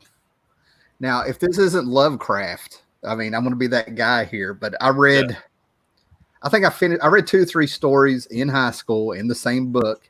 And I think the third story in it had the guy writing. And as he's writing, he's telling you they're coming up the steps. They're busting through the door. And he's still writing instead of running from them. And I'm just sitting here. That was wearing me out. I'm like, why are you still writing? Run. Right.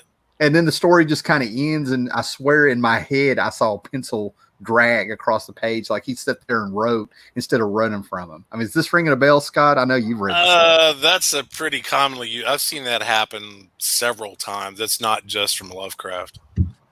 I'd like to complain about one thing in Fatale, though, which is also in a lot of other comics these days. I'm thinking of Hey Kids comics, which I think, if I'm not mistaken, Sleepy Reader didn't like Howard Chaykin's Hey Kids comics. And he thought, for some reason, he described it as amateurish at times. And I think this is what he means. I'm because I liked Hey Kids comics, but this is my complaint about it too. I was having a discussion with some of my friends recently, and we were talking about comics. And I said one of the problems with comics these days is if you were to take somebody from the 1950s and show them a modern movie, they might not be able to follow it. Because like movie storytelling has changed so much since the 1950s, because we have all sorts of quick edits and stuff and shortcuts to storytelling now, that somebody who's never seen a movie between 1915 and now, if you show them a current movie, they might not be able to follow it. I think the same is true of comic book storytelling. Comic book storytelling has gotten much more sophisticated now than it has in 1960. So I think that's a problem when you hand someone who's never read a comic book a modern comic, they might not be able to follow it. And one of the problems I had with Fatale, I read a lot of Crossed, so I don't think that it may have been an Alan Moore type Crossed, though. I think he may have done a mini series of it. But if you were to read a modern comic now, he had a lot of problems with Hey Kids comics.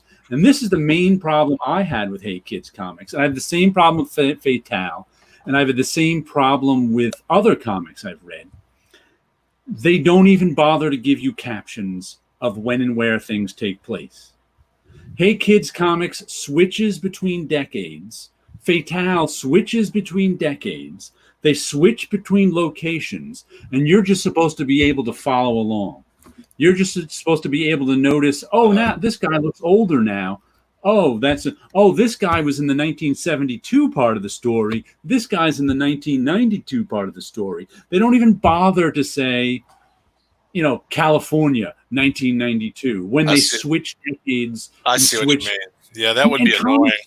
All the time. It's like become a thing. It's like, well, it's more sophisticated. I don't know what their thought process is, but they obviously like the storytelling when they don't use those captions anymore. And that just drives me bonkers because it takes you half a page to realize you're in a different time and place with a different character. Guys, I did a stream for about an hour long before this. I got to take a bathroom break. So okay.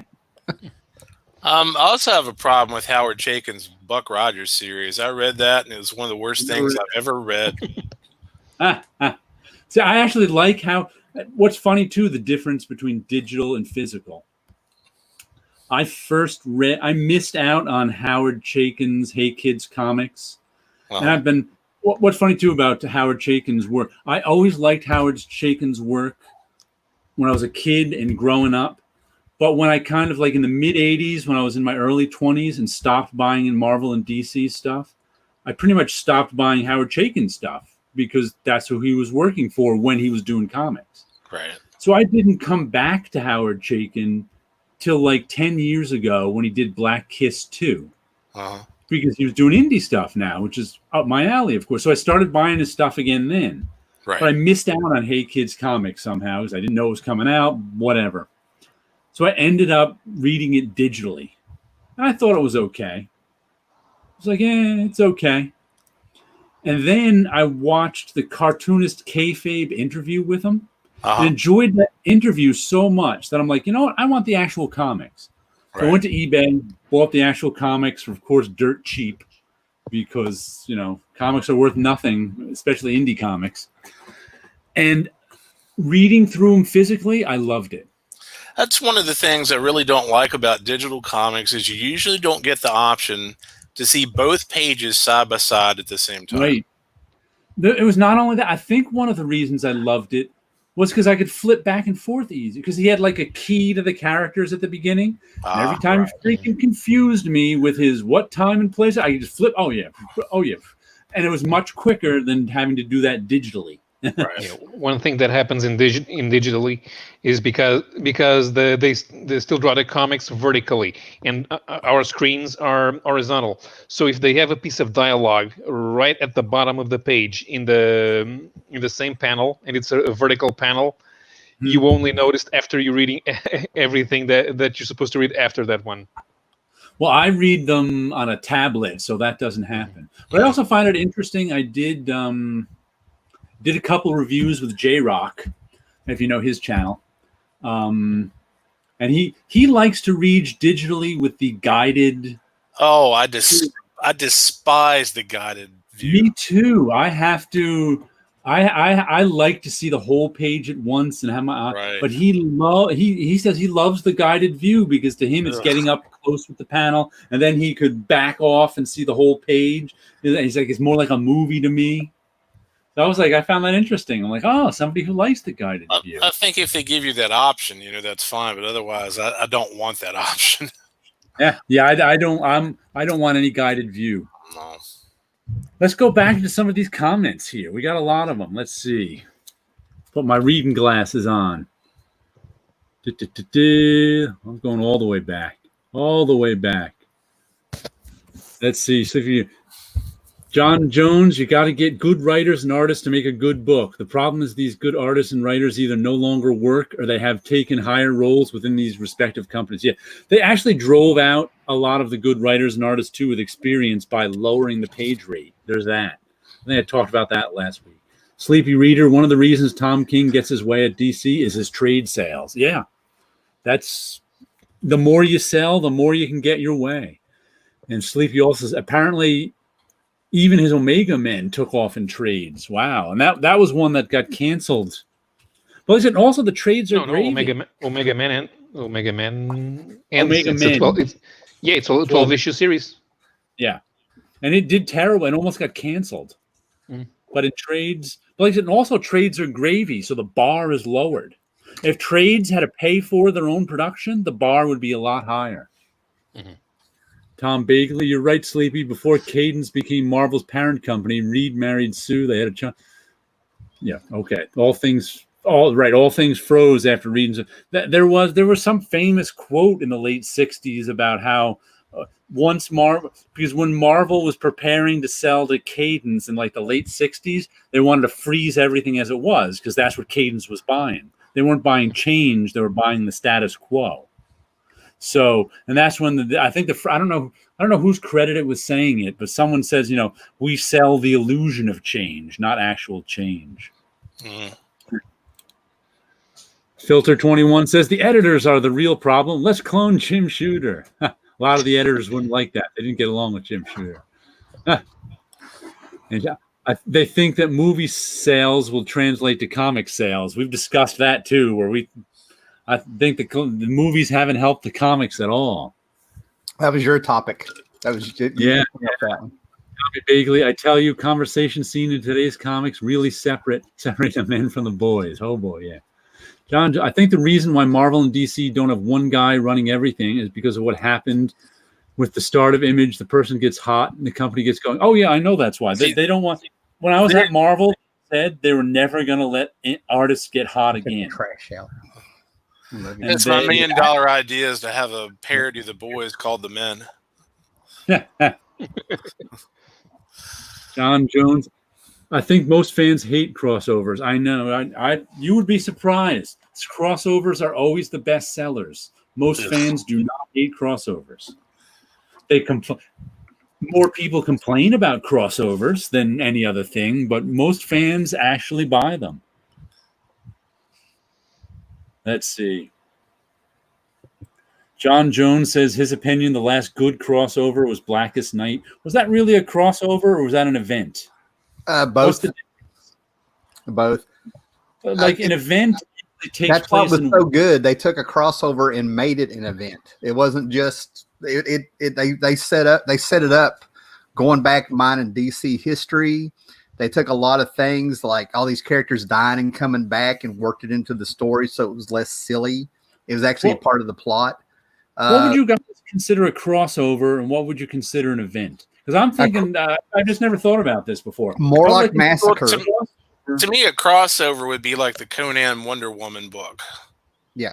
Or a couple books crossing over like the more like Massacre. And then an event is where you have like bookend books like Invasion, Eclipse. An event. But I would think also an event happens within one line. A crossover happens across the whole line. So Atlantis Attacks was what? What was that? Atlantis Attacks. It happened across the entire line. That was only the annuals, though, right? Yeah, that was only the annuals, which kind of makes it an event because it doesn't affect the main books. Because it was only the annuals.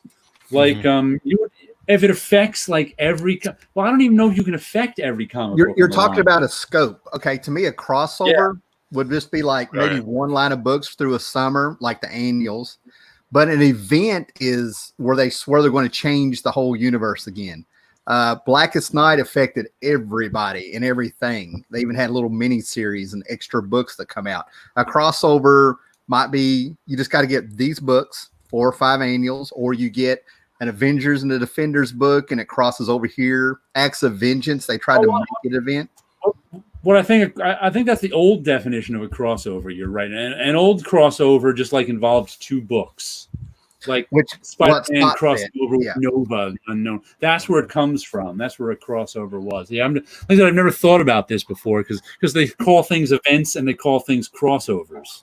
To me, the first big event for Crisis and Secret Wars, or Secret Wars 2 in Crisis, you had all these extra books that expanded the main story. Okay, so those we'll call events. Yeah, and a crossover, the story is contained just in those books. You don't have to buy extra stuff. So Blackest Night was only within the Green Lantern books, right? It was based on the Green Lantern mythos, but it spread to all the other books because it brought everybody that was raised from the dead were characters that died in all the other books. What about something like Darkest Night that was only in the Batman books?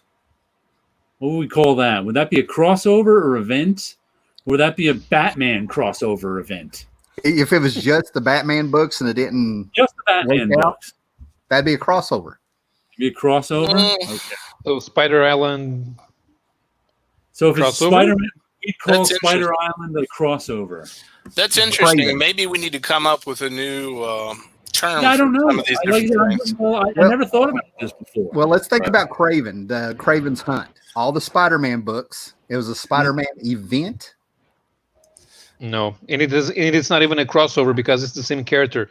It just took advantage. Yeah, it just took advantage of the publishing schedule. It's really just a story arc within that family of books. Yeah. But you bought Spider-Man books you wouldn't have bought before. You might have been an Amazing Spider-Man guy, but you didn't buy a web. I wasn't buying any Spider-Man, and I bought all the event. So like I said, it's weird. We don't know that we say crossover and we say event, but we really don't know what we mean by them. That's interesting. Because we're comic book archaeologists, and we just discovered something. We are planetary. So John Jones, the last good crossover may have been the Blackest Night. We're not sure if it's a crossover, though. I'm sure.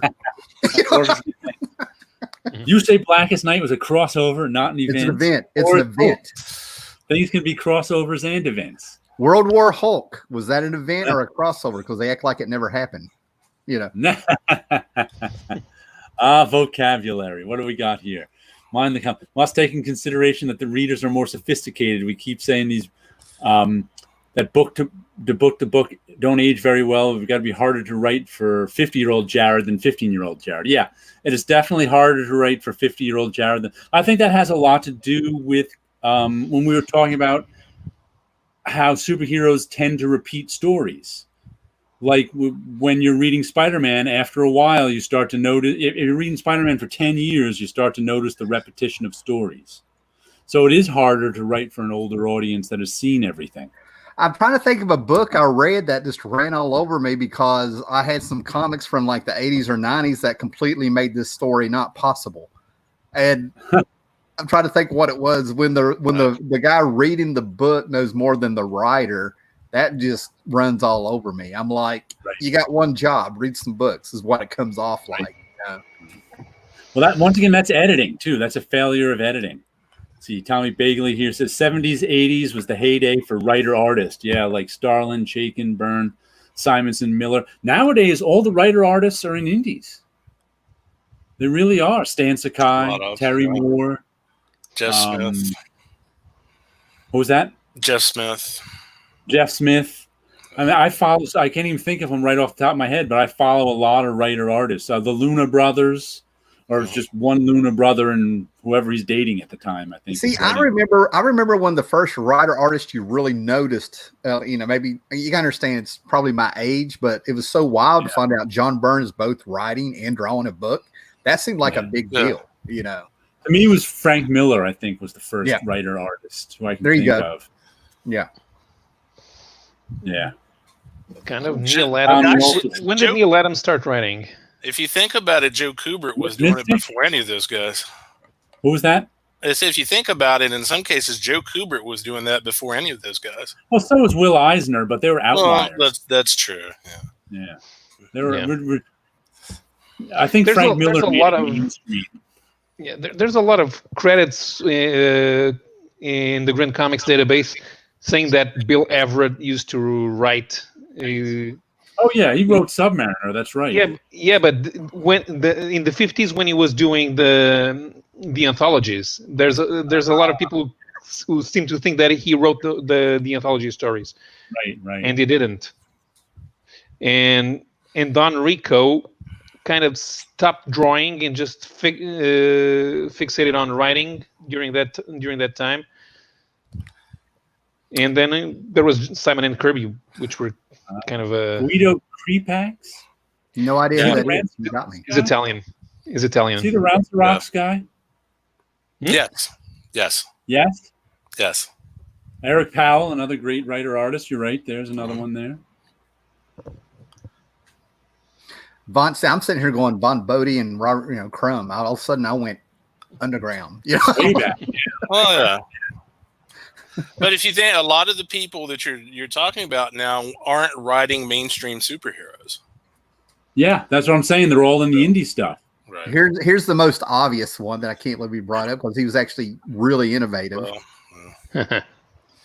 Yeah, I could kick myself on that. Tommy's got a good point. Steranko probably had more of an impact with a smaller body of work than maybe anybody else, with maybe the exception of Dave Stevens. Carla Speed McNeil, one of my favorite writer-artists. Yeah.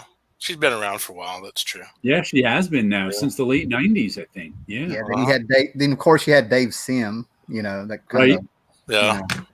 I'm just looking over at my shelf. Seth, Chester Brown, Jason Lutz.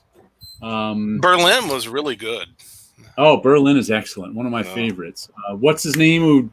David Burns, who did Black Hole. Alex Robinson, Box Office Poison. It's like indie is filled with writer-artists. Yeah. I've always heard good things about Alex Robinson's work, but I've never read any of it. Your sleepy reader writer-artist might scare corporate comics. You're right. Too much power in the hands of one person. Well, they build an audience and they can move elsewhere and take that audience with them. I mean, from a reader standpoint, Right. Man. Matthew Roscoe brought up Pal's Hillbilly. That is a fantastic book. Are you okay? I liked the Bob Kane joke, too, from Dave Enrique. Have you ever heard Steranko's story about punching out Bob Kane? Yep. It's it's quite humorous. That one gets trolled a lot. Yeah.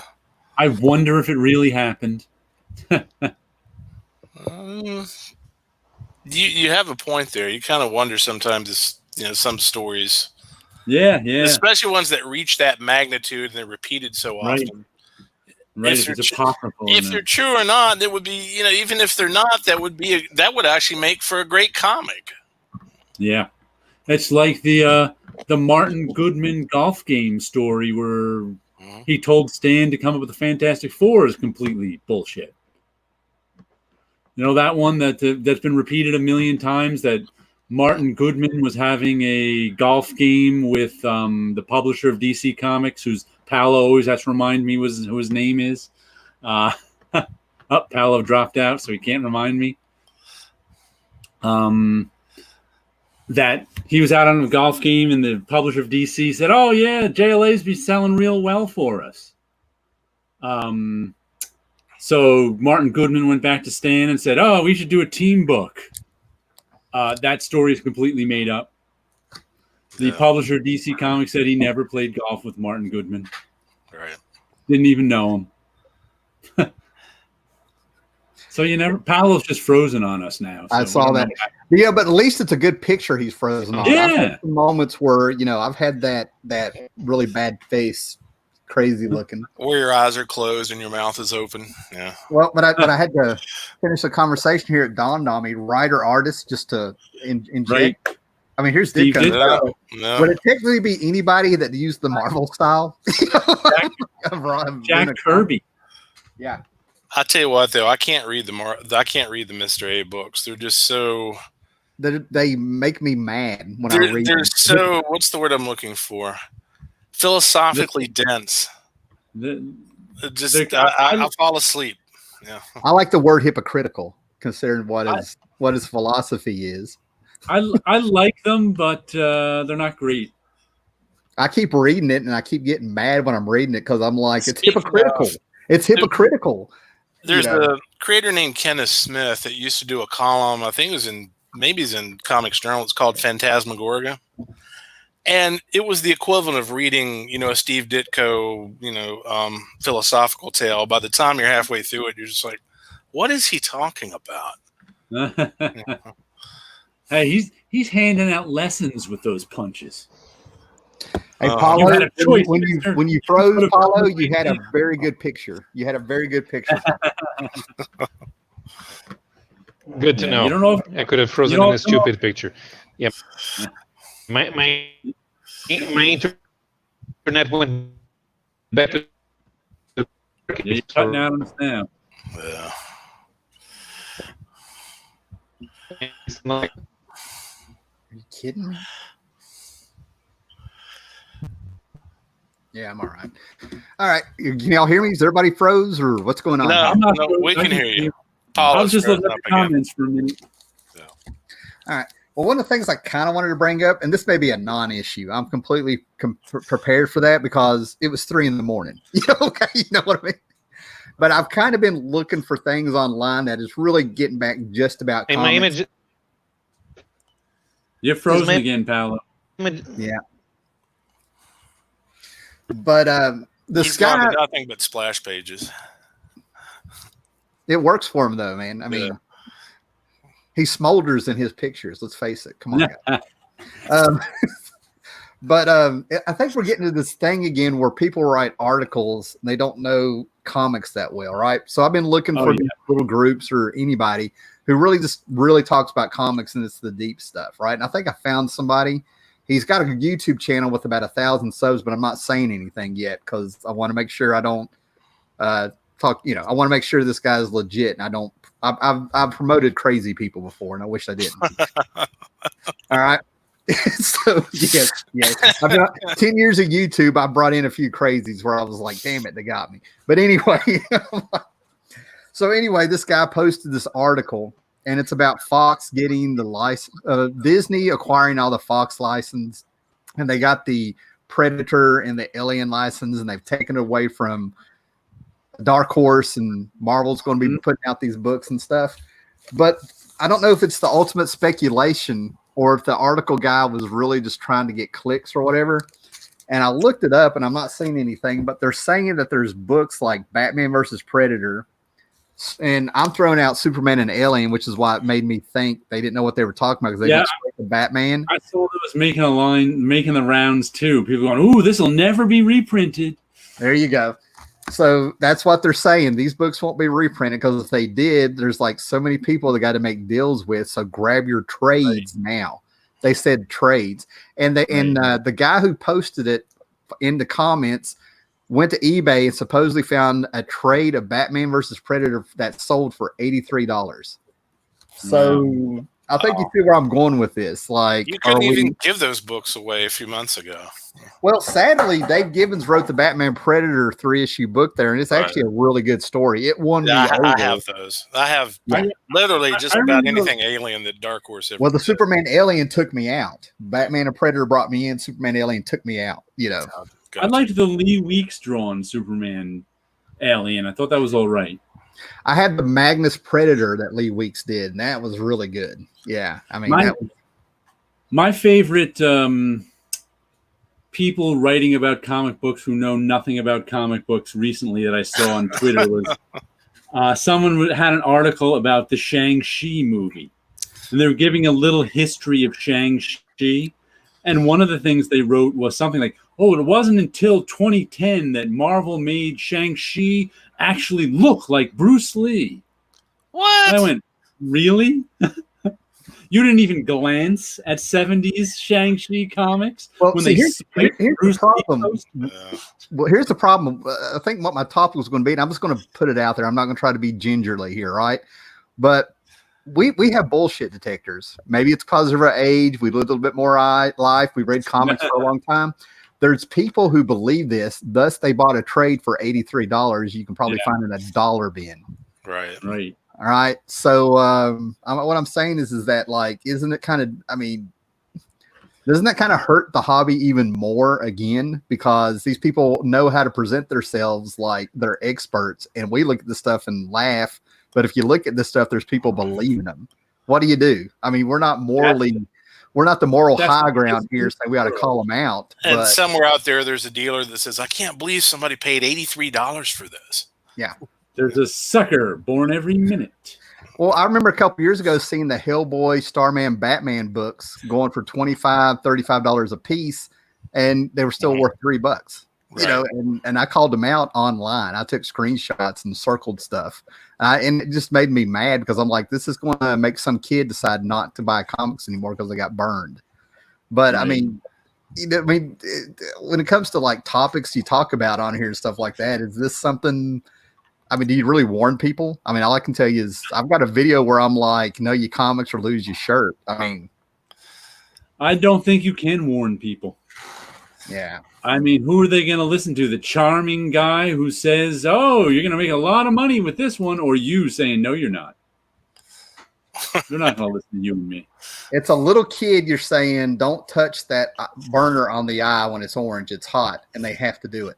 They got to learn the hard way, man. Well, it's not even the burner. It's a little kid who said, one guy says, "Buy this, you'll make $20 on it." And the other guy who says, "Don't buy that, you won't make $20 on it." You're going to go, "I want to make $20. So you believe that guy. Paulo is gone. Paulo said goodbye. His internet's all right. The internet is acting stupid. Yeah. But I tell you what, man, the comments today have really driven this show, and that's actually what I like. There's a lot of good comments. What I like to see, man. A lot of great stuff, and it also makes me feel better that some of the stuff we talk about, it's not like we're picking some weird side. These are real topics that people are having problems with. You know, like we're not alone, or people can still talk like adults. You know. What is this? Comic books. Most Predator comics bore me. I have to agree. I've read maybe 3 good Aliens or Terminator comics, and that's a bit now. Tarzan, Predator, Simonson and Weeks. I got to imagine Lee Weeks is kind of the most underrated mainstream guy I can think of. He is such good art. Like I said, I always say about Lee Weeks, he's an A level talent who's never had an A level book. I tell you somebody I think is even better than that most people don't know about is Sandy Plunkett. Sandra Plunkett? Sandy Plunkett. Sandy Plunkett. When's the last time Sandy Plunkett did anything? It's been a while. Just to give people, just to give people how long these guys have been around. Now, and if anybody knows, I mean, I'm going by memory here, but there was some magazine series in the late 80s called Remo Williams the Destroyer, based on the books. Okay. Right. This is the late 80s. This is over 30 years ago, and it was Lee Weeks doing some of those. Wow. Yeah, I mean, these guys that have been around for years and years and years blows my mind. Mike Mignola, it blows my mind how we're getting old, because in an interview, he said he started in comics as an inker in 1982. Yep, he did. Wow. So we're talking about names that we talk about who are just really starting to get noticed the last couple of years, and these guys have been going on their 4th and 5th decade in comics. Think about that. That's crazy. Yeah, but I know some people who are real Sandy Plunkett fans, but he did such little work. To me, I wish he was more prolific than he had been, but what work he did do was really, really good. See, I know the name, but I can't picture what they've done. Tom Bagley says Sandy Plunkett did some beautiful illustrations for the old Marvel Handbook. Speaking of the Marvel Handbook, I saw where they're going to reprint the official guide to the Conan universe. Well, here's where I know the name from. That's right, I just saw that too. Yeah. There's something I don't need.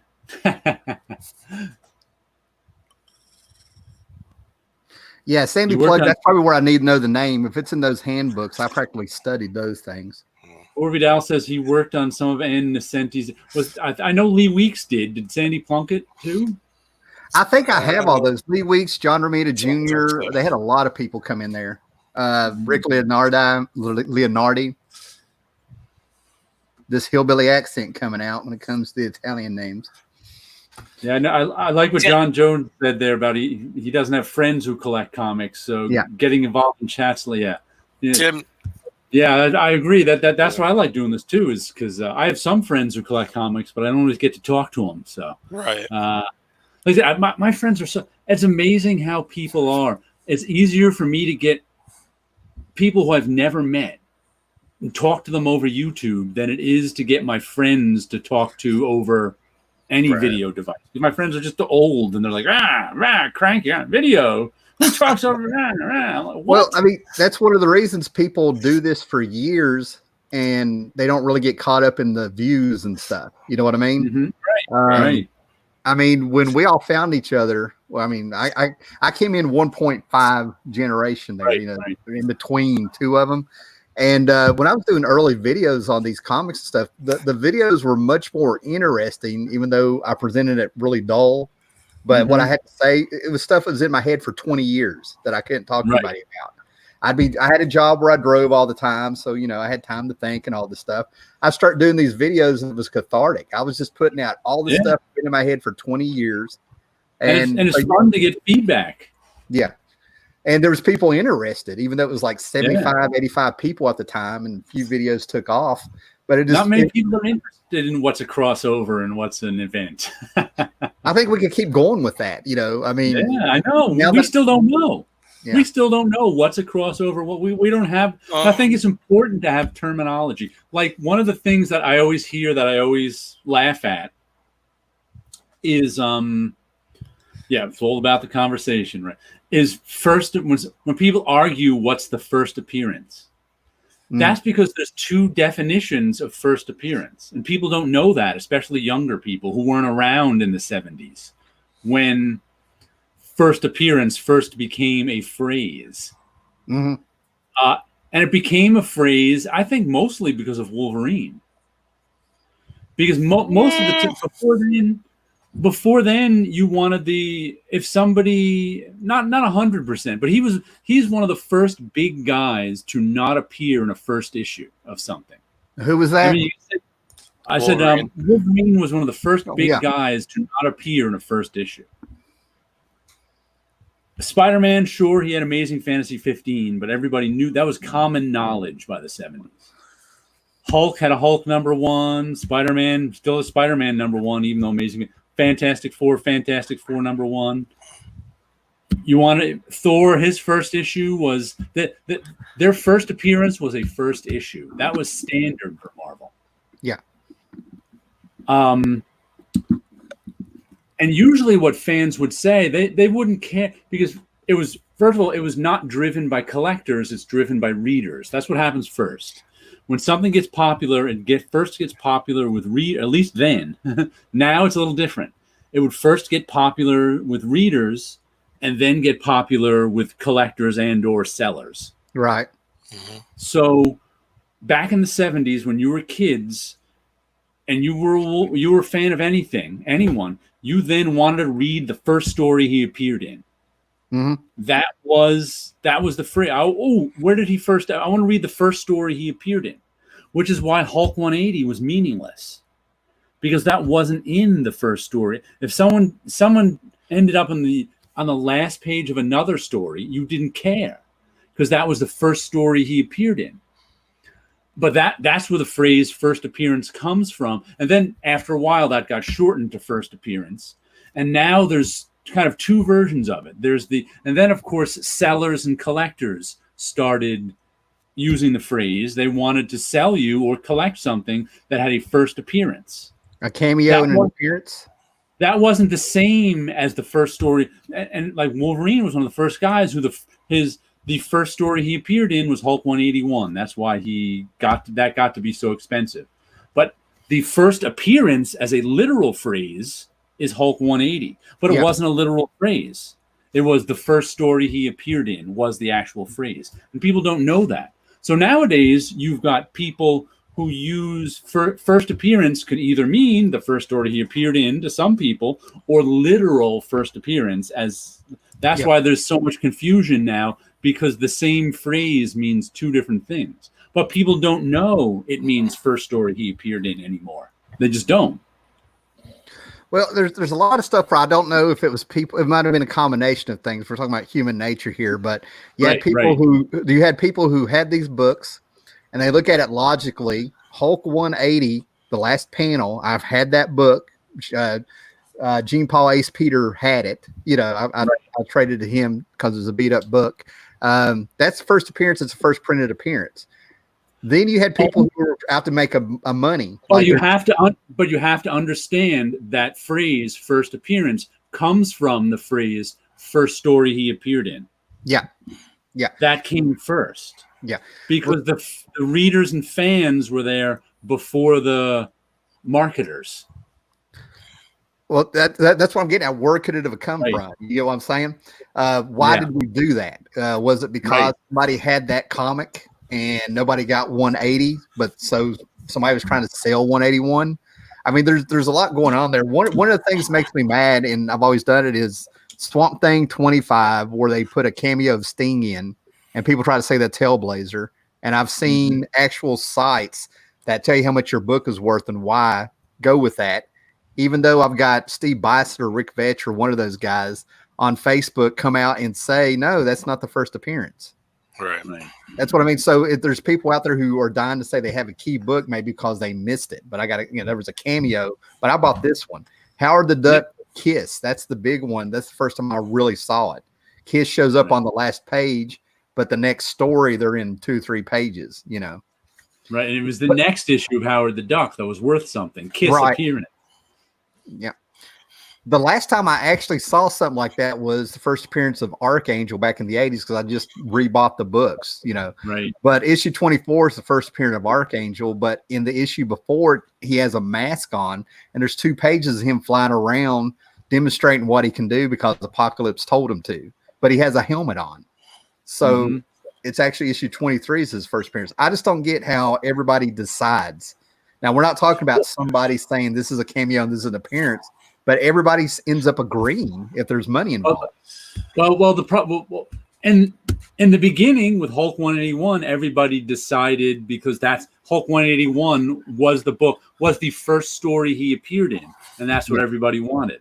Now that first appearance can be as literal as you want it to be, it's a whole different thing. Well, I tell you what, something that had a lot more weight back then than does now was a listing in Overstreet's price guide. Yeah, That the too. price guide. Yeah. So if it was listed as first appearance, that was the law that was laid down. This is the first appearance. Well, now that law is CGC. Right.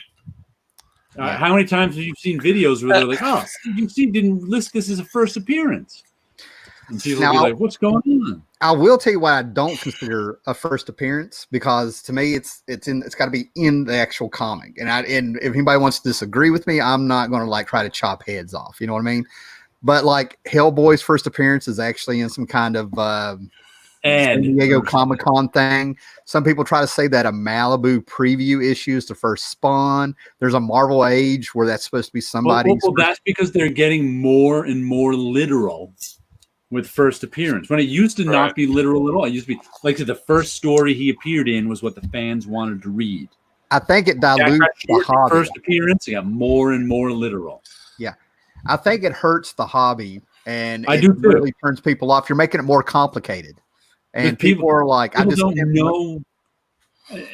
And also, no one says I want to read the first story he appeared in anymore. I haven't heard that in a long time. It doesn't. I don't know why, but that phrase is just gone. No one ever says it. I think because collectors now use the phrase first appearance far more than readers. Yeah, Swamp Thing. Justice League Dark. I say I've got a Blue Devil summer special from a year before that could have been the first appearance of Justice League Dark if they want to get literal, Absolute Vertigo's first appearance of Preacher. Absolute Vertigo. I'm trying to think if that was like a one shot or if that was a preview thing they put in your bag. That was a preview thing. Yeah, that's what it was. He's talking about books that he couldn't get because of first appearances. Sleepy was in. There's some modern books that he can't. Was true. If you go to the store because of all of a sudden, who was that? Punchline. No one could get that DC villain, Joker's new girlfriend, Punchline, and whatever she appeared in recently because everybody was going buying the first appearances of Punchline. My favorite is still. You mean these? And I just sold one on eBay for $9.99. Okay, I'm not. Howler Mouse is hoarding them. No one else could get. See that Sleepy? Blame Howler Mouse. He's the guy. But my favorite was the issue that G-Pap ruined his relationship with his comic book store owner over, which was that Scooby-Doo issue of Harley Quinn.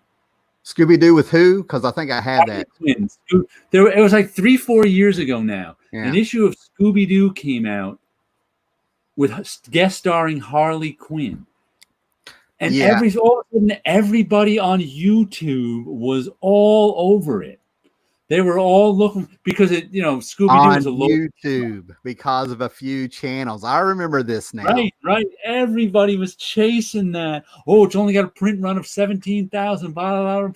People were going into stores buying it up, and it was just crazy. And there was some story with G-Pap annoying his LCS owner and couldn't go back to the store. I remember talking to him, going, "Just apologize and go back to the store, will you?" Yeah, see, when people get all worked up on YouTube and nowhere else about that, seriously, I will end up going to a flea market or something, finding the book just to kind of show everybody, calm down. Right. But here's what's interesting about this Punchline character. I don't know anything about it. I really, to a certain extent, don't care, because when I saw her, there's a character named the Mime, I think from the 80s, and it's a Kevin Nolan cover. It's the same look in the same character. I thought they brought the Mime back. That's why the first appearance of the Mime shot up in price for a while too. Yeah, because everybody thought she might be turned into Punchline. That's why I don't really pay attention to this stuff, because it's really a lot of rehashed stuff. Even if they don't admit it, they just brought the Mime back. It's what they did. They gave, that's all they did. They just revamped her. I just see it on people talking about their comic book hauls, so that's where I get this info from. And Matthew Rasco says, "Wait, Joker got a new girlfriend? Does that mean he divorced Harley Quinn? Well, that was a '80s wrestler syndrome. We used to call that. I don't know how true it is anymore, but we said, because I haven't watched wrestling in so long, but we used to talk about in the '80s, especially the early '80s. Once a wrestling villain got too popular, they had to make him into a hero. Oh yeah, because they were getting cheered, and the bad guys were supposed to get cheered. Yeah, right. So it was like once they got to so the same thing happened with Harley Quinn. She got too popular, so they had to make her into a hero. Yeah, the '90s. I remember watching many an interview on YouTube when I first got YouTube of wrestlers talking about they knew the game changed in the '90s when the bad guys, the heels, were getting it. There are an awful lot of parallels between professional wrestling and superhero comics. Yeah. And a lot of overlap between fans. I'll tell you what. I'll tell you something I kind of wish. I mean, I don't lose sleep over it, but I'm never having the conversation sooner or later. Harley Quinn, is she with Joker or is she with Poison Ivy? They need to make up their mind. I mean, just to say it. Well, she's nowhere near Joker anymore. So. Oh, look at this. Here's why I like some people. This is why I like YouTube. You know what I mean? Doing these conversations. Lori Now's got all the answers. She looks like the mime, Modesty Blaze, and Ms. Tree. Thrilling detective adventures. Yeah, I never would have thrown out the Miss Tree there. Yeah. And who was this? Filter 21 says not a girlfriend, but a protege. Okay. He must have read the issue because I didn't. I think the Joker is just bringing in somebody to get Harley back. Like, you can be replaced. I can move on. I think it's a mind game. He doesn't even love it. The problem I have with getting my info on stuff like that from people doing their comic book hauls is often people who are chasing after Punchline don't actually read their comics. So, hey, I'm totally admitting it, man. I've not read these, but I have no interest. That's the thing. I'm not doing it to keep these sealed forever and stuff. I completely forgot I had them until you said that. I don't know. I hear Punchline, and I'm just thinking Harley Quinn version 2, or I'm not putting down what they're doing. It's good they have it's good that people have a new key book. I can be excited about a new character, and they actually brought in a new character. I'm going to be positive, but yep. Again, and if you can keep your new wife in furs and diamonds because of it, all right. Oh, making $9.99 on YouTube on eBay. No. We've had the talk where we added 9 movies to my DVD collection, and now they're ours. I'm adjusting. Yeah, there is no your collection anymore. Yeah, that's over. Well, I'm glad she's been picking up the lingo over the last year or so. Tommy Bagley has Joker fatigue. I've had Joker fatigue since about 1988. Yes. It may have been Killing Joke that gave me Joker fatigue. You see, I don't think If I remember correctly, there was a CGI-based animated Batman cartoon that came out, I don't know, within the past 10 years or so. And one of the things that impressed me was the Joker didn't show up. I'm like, yes, finally somebody's writing a Batman story that doesn't have to have the Joker in it. Yeah. Well, I'll tell you what. I mean, if we're going to talk Batman, I'm going to throw this out. The Batman animated series, to me, did a really good job of bringing other Batman villains to life. Right. I mean, I honestly can't think of another Batman villain that was as popular as the Joker there for a while. You know, no. I mean, he was in the movie. He had his own one-shots and all this stuff. And then all of a sudden, you got a 2-part Two-Face story. That was one of the first Batman animated series stories I heard anybody talking about, was how good that Two-Face was. They had a clay face. The Mr. Freeze one was fantastic. Yeah, yeah. But that's when you have good writers. Yeah. Aren't they having a new Joker story right now? Yeah, the three Jokers, and I've already put an adventure crossover. Larry Moe and Curly. I think it's like I think it's a case of Jeff Johns wrote this story a while back, and we've had it completed. We might as well put it out. I think it's not going to be.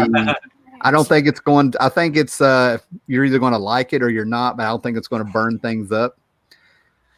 And I've seen the previews. They finally released some actual pages from it and stuff, and they're trying to make it look like The Killing Joke. I don't have a lot of faith in it, but I've already pre-ordered the first two. I'm going to finish it out. Here's another thing that's wrong with comics. I was reading Comic Shop Weekly the other day, this week's Comic Shop. I can't even remember which crossover event, series, or whatever what it was for. But could you come up with a new press release? It was this and this is going to happen, and this, and it's going to change the Marvel/DC/ whatever universe forever. I'm like, how many times can you use that line? Right. Nobody believes it.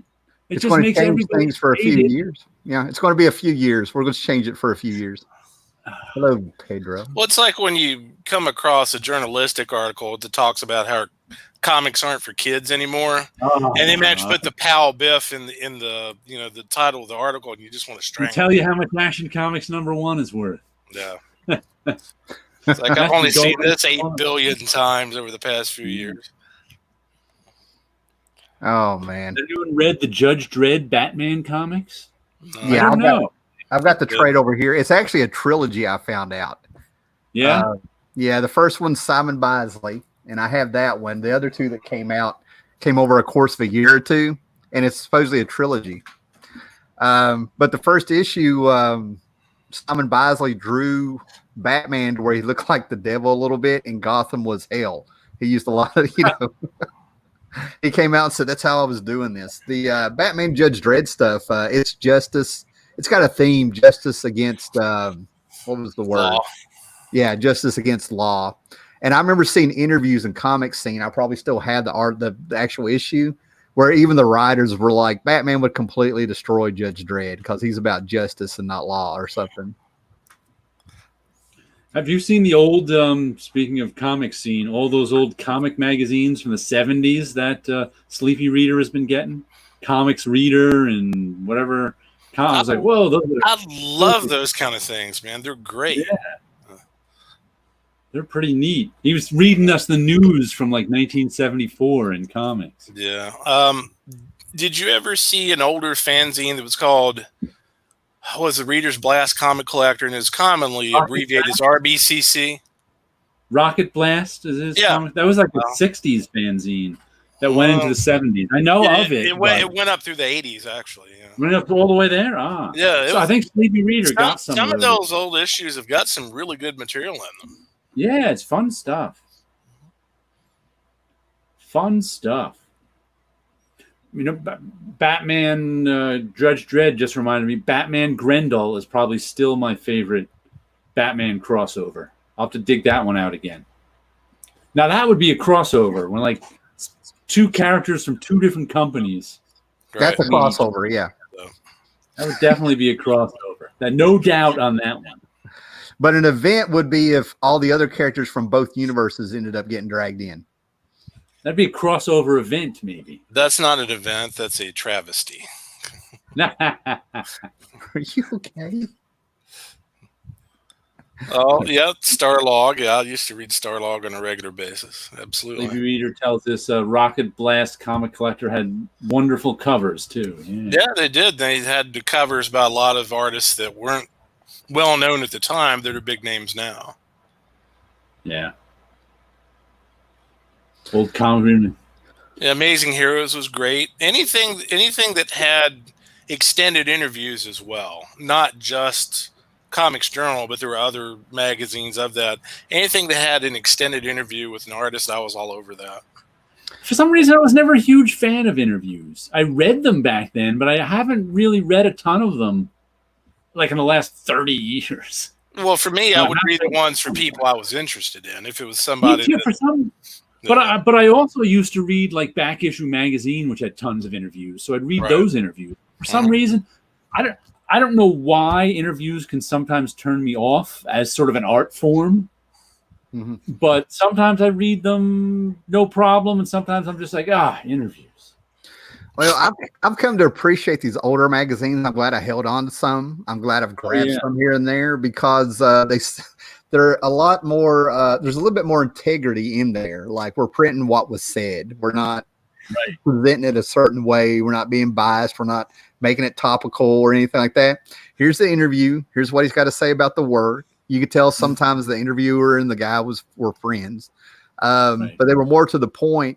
Like the very first Amazing Heroes I have is like number 2, and I think it's announcing the death of Wally Wood, like in a corner and stuff like that. So it actually felt more like a comic book news, not a tabloid. You know what I mean? It wasn't. There was no hit pieces. There was none of this. Here's the interview, and whatever the creator said was on him. And they didn't sugarcoat the interviews either. Right. It was what's presented is how it's put out there. I'm not saying they were perfect, but compared to like today's news sites and stuff, this stuff is just so much better to read. You know, you don't question what's the purpose of this. There's no real drama to it. A lot of the interviews back then were more in depth as well. Here's the great one. I have 2 or 3 of these. One I have every David Kraft in this comic interview mag. He would collect the interviews from one artist. I got a George Perez, and I can't remember what the other one is. Those are fantastic. I think Sleepy just said something. Did working in comics room? I think it may. I don't know if it ruined interviews for me, but now that I think about it, having access to talk to people may have. I mean, that's so much better than an interview. Mm-hmm. Sure. So it's kind of like even. I mean, that may have had something to do with my idea of interview. But and there's also something like. But also sometimes reading interviews with. Let me start with the first subject. One of my favorite interview magazines, issues of Interview Magazine ever, was I think it was back issue when they had their All Harvey Comics issue.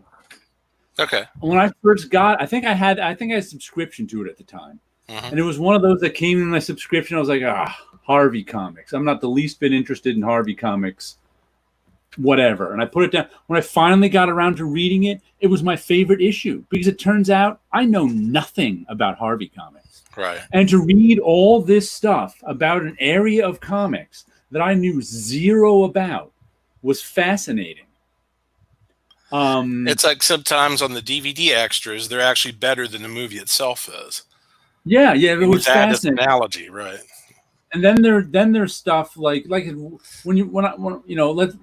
if I get a chance to talk to someone, that's much better than an interview. So that might me go, interview. But then there was something like the book I read. I used to work with George Russos at Marvel. George Russos went back to Batman #1 he worked on. So like in the and he was, when I knew him, he was in his 70s. This is in and people used to interview. There were some people who used to interview him all the time for stuff. And I was reading the book. God, I just forgot his name again. But I forgot his name last time we talked about this. But anyway, it was a book about a Golden Age creator, and they had all these interviews with George Russos in it. 20 years after he died. So I'm just like, I was just fascinated reading interviews with a guy I knew about comics in the 1940s. That was just like, wow. So that made me really like the interview, knowing the guy who was interviewed in that case. But, being that he died 20 years ago, that made it a little more poignant. Yeah, but I think working in comics did ruin interviews for me a little. Because I want to talk to the guy now. Yeah, if it's somebody that you know personally or have an attachment to them, that kind of affects the way you look at things as well. But I think also in general, it's like, here's a long interview with so-and-so. I'm like, well, I think it'd be cool just to talk to him. How come I can't do that? Right. Sort of thing. Sort of a sour grapes thing, I think. And that might be in the back of my mind. Yeah, that makes sense. Yeah. I'd read Craig Russell had put up a Facebook post. This is a few years ago that he threw out a whole bunch of old interview magazines like that, and he just laid them out. It's like, if you'd have just let me know, I would have paid for the postage for them, Yeah.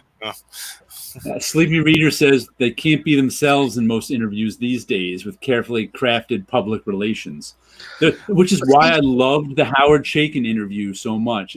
They were barely asking him anything. It was just Howard Chaykin being Howard Chaykin, and he's not a carefully crafted public relations person at all. I'm glad you said that, because I don't know if that's across the board, because these guys destroy themselves on social media. There's nothing crafted about it, on some of these guys. Yeah, with some of them. Also social media, it's easy to destroy yourself. Yeah. I mean, Twitter is a misinformation machine. Yeah, it just is. Yeah, I'm caught myself. But one of the things go ahead. I was going to say, Twitter is also an epitome of what I would call a perfect channel for somebody that has a short attention span. Yeah. And it's full of attack dogs too, who thrive in that short attention span environment because they never have to think about anything deeply. Right. Yeah. They don't have to sit there and contemplate what's a crossover and what's an event like we do. Yeah. They'll never come up with that answer.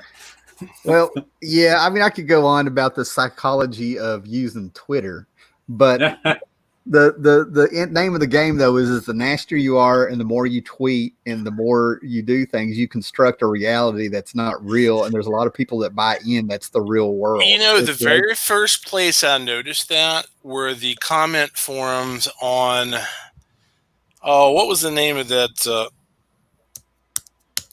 What was the name of that movie site? Oh, doggone it. I'm drawing a blank now. Ain't It Cool News? Ain't It Cool? Yeah. That's the first place I noticed that where people stopped being interested in insightful commentary and they just made it a joke on who could come up with the best insult.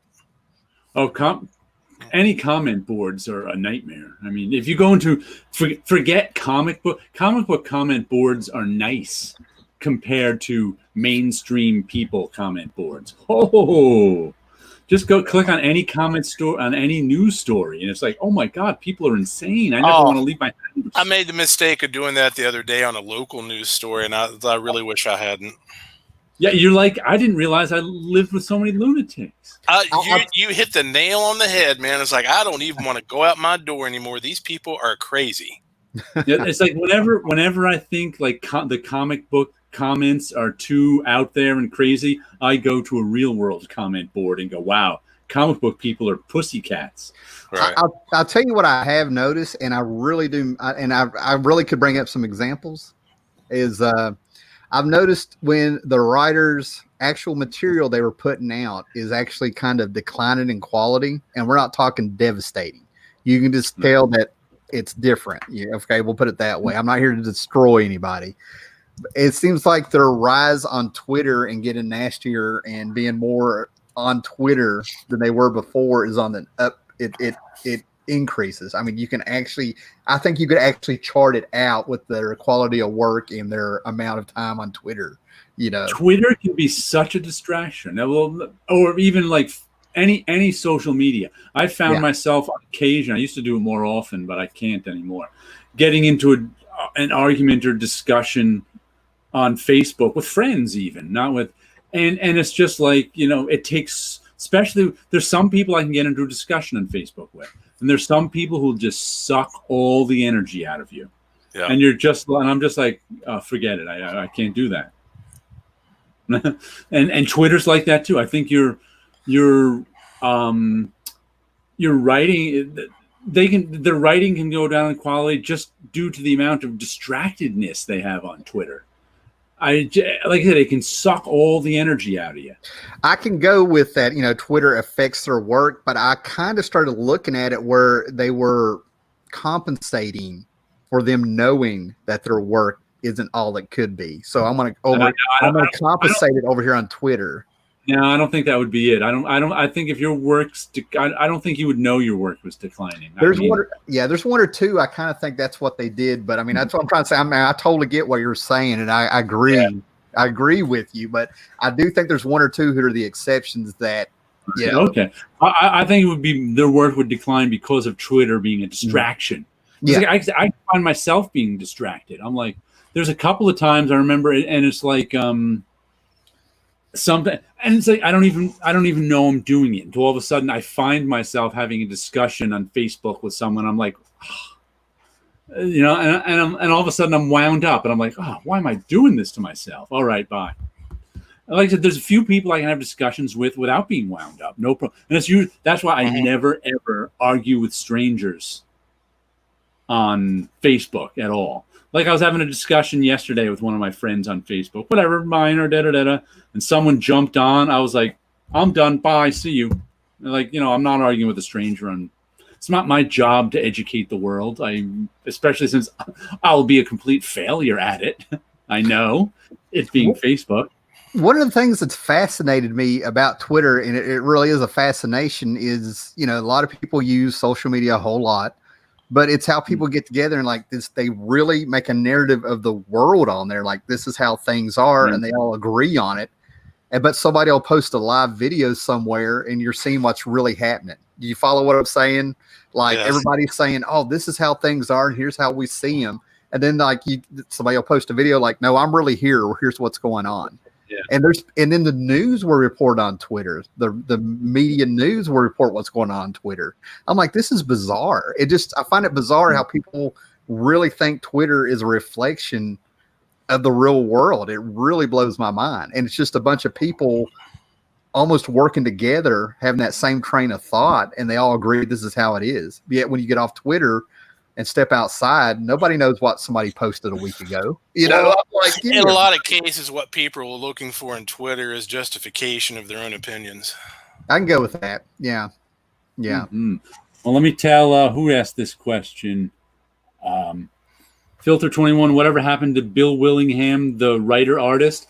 He's Bill Willingham, the writer now, as far as I know. Right? Because Bill Willingham has been writing Fables for a long time now, but he doesn't draw. Yeah, he doesn't. And I think Fables has ended, but he started other things. Yeah. So Bill Willingham is still around working for DC, but he hasn't. When's the last time he's drawn anything? It's been a while. Yeah. Guys, I tell you what, I've got a wife here that's got to do night shift, so I can leave you guys on here to keep the show going, or we can end it, but I got to go get something to eat. We've been on 2.5 hours. I think we can end. Except for me that slept through half of it.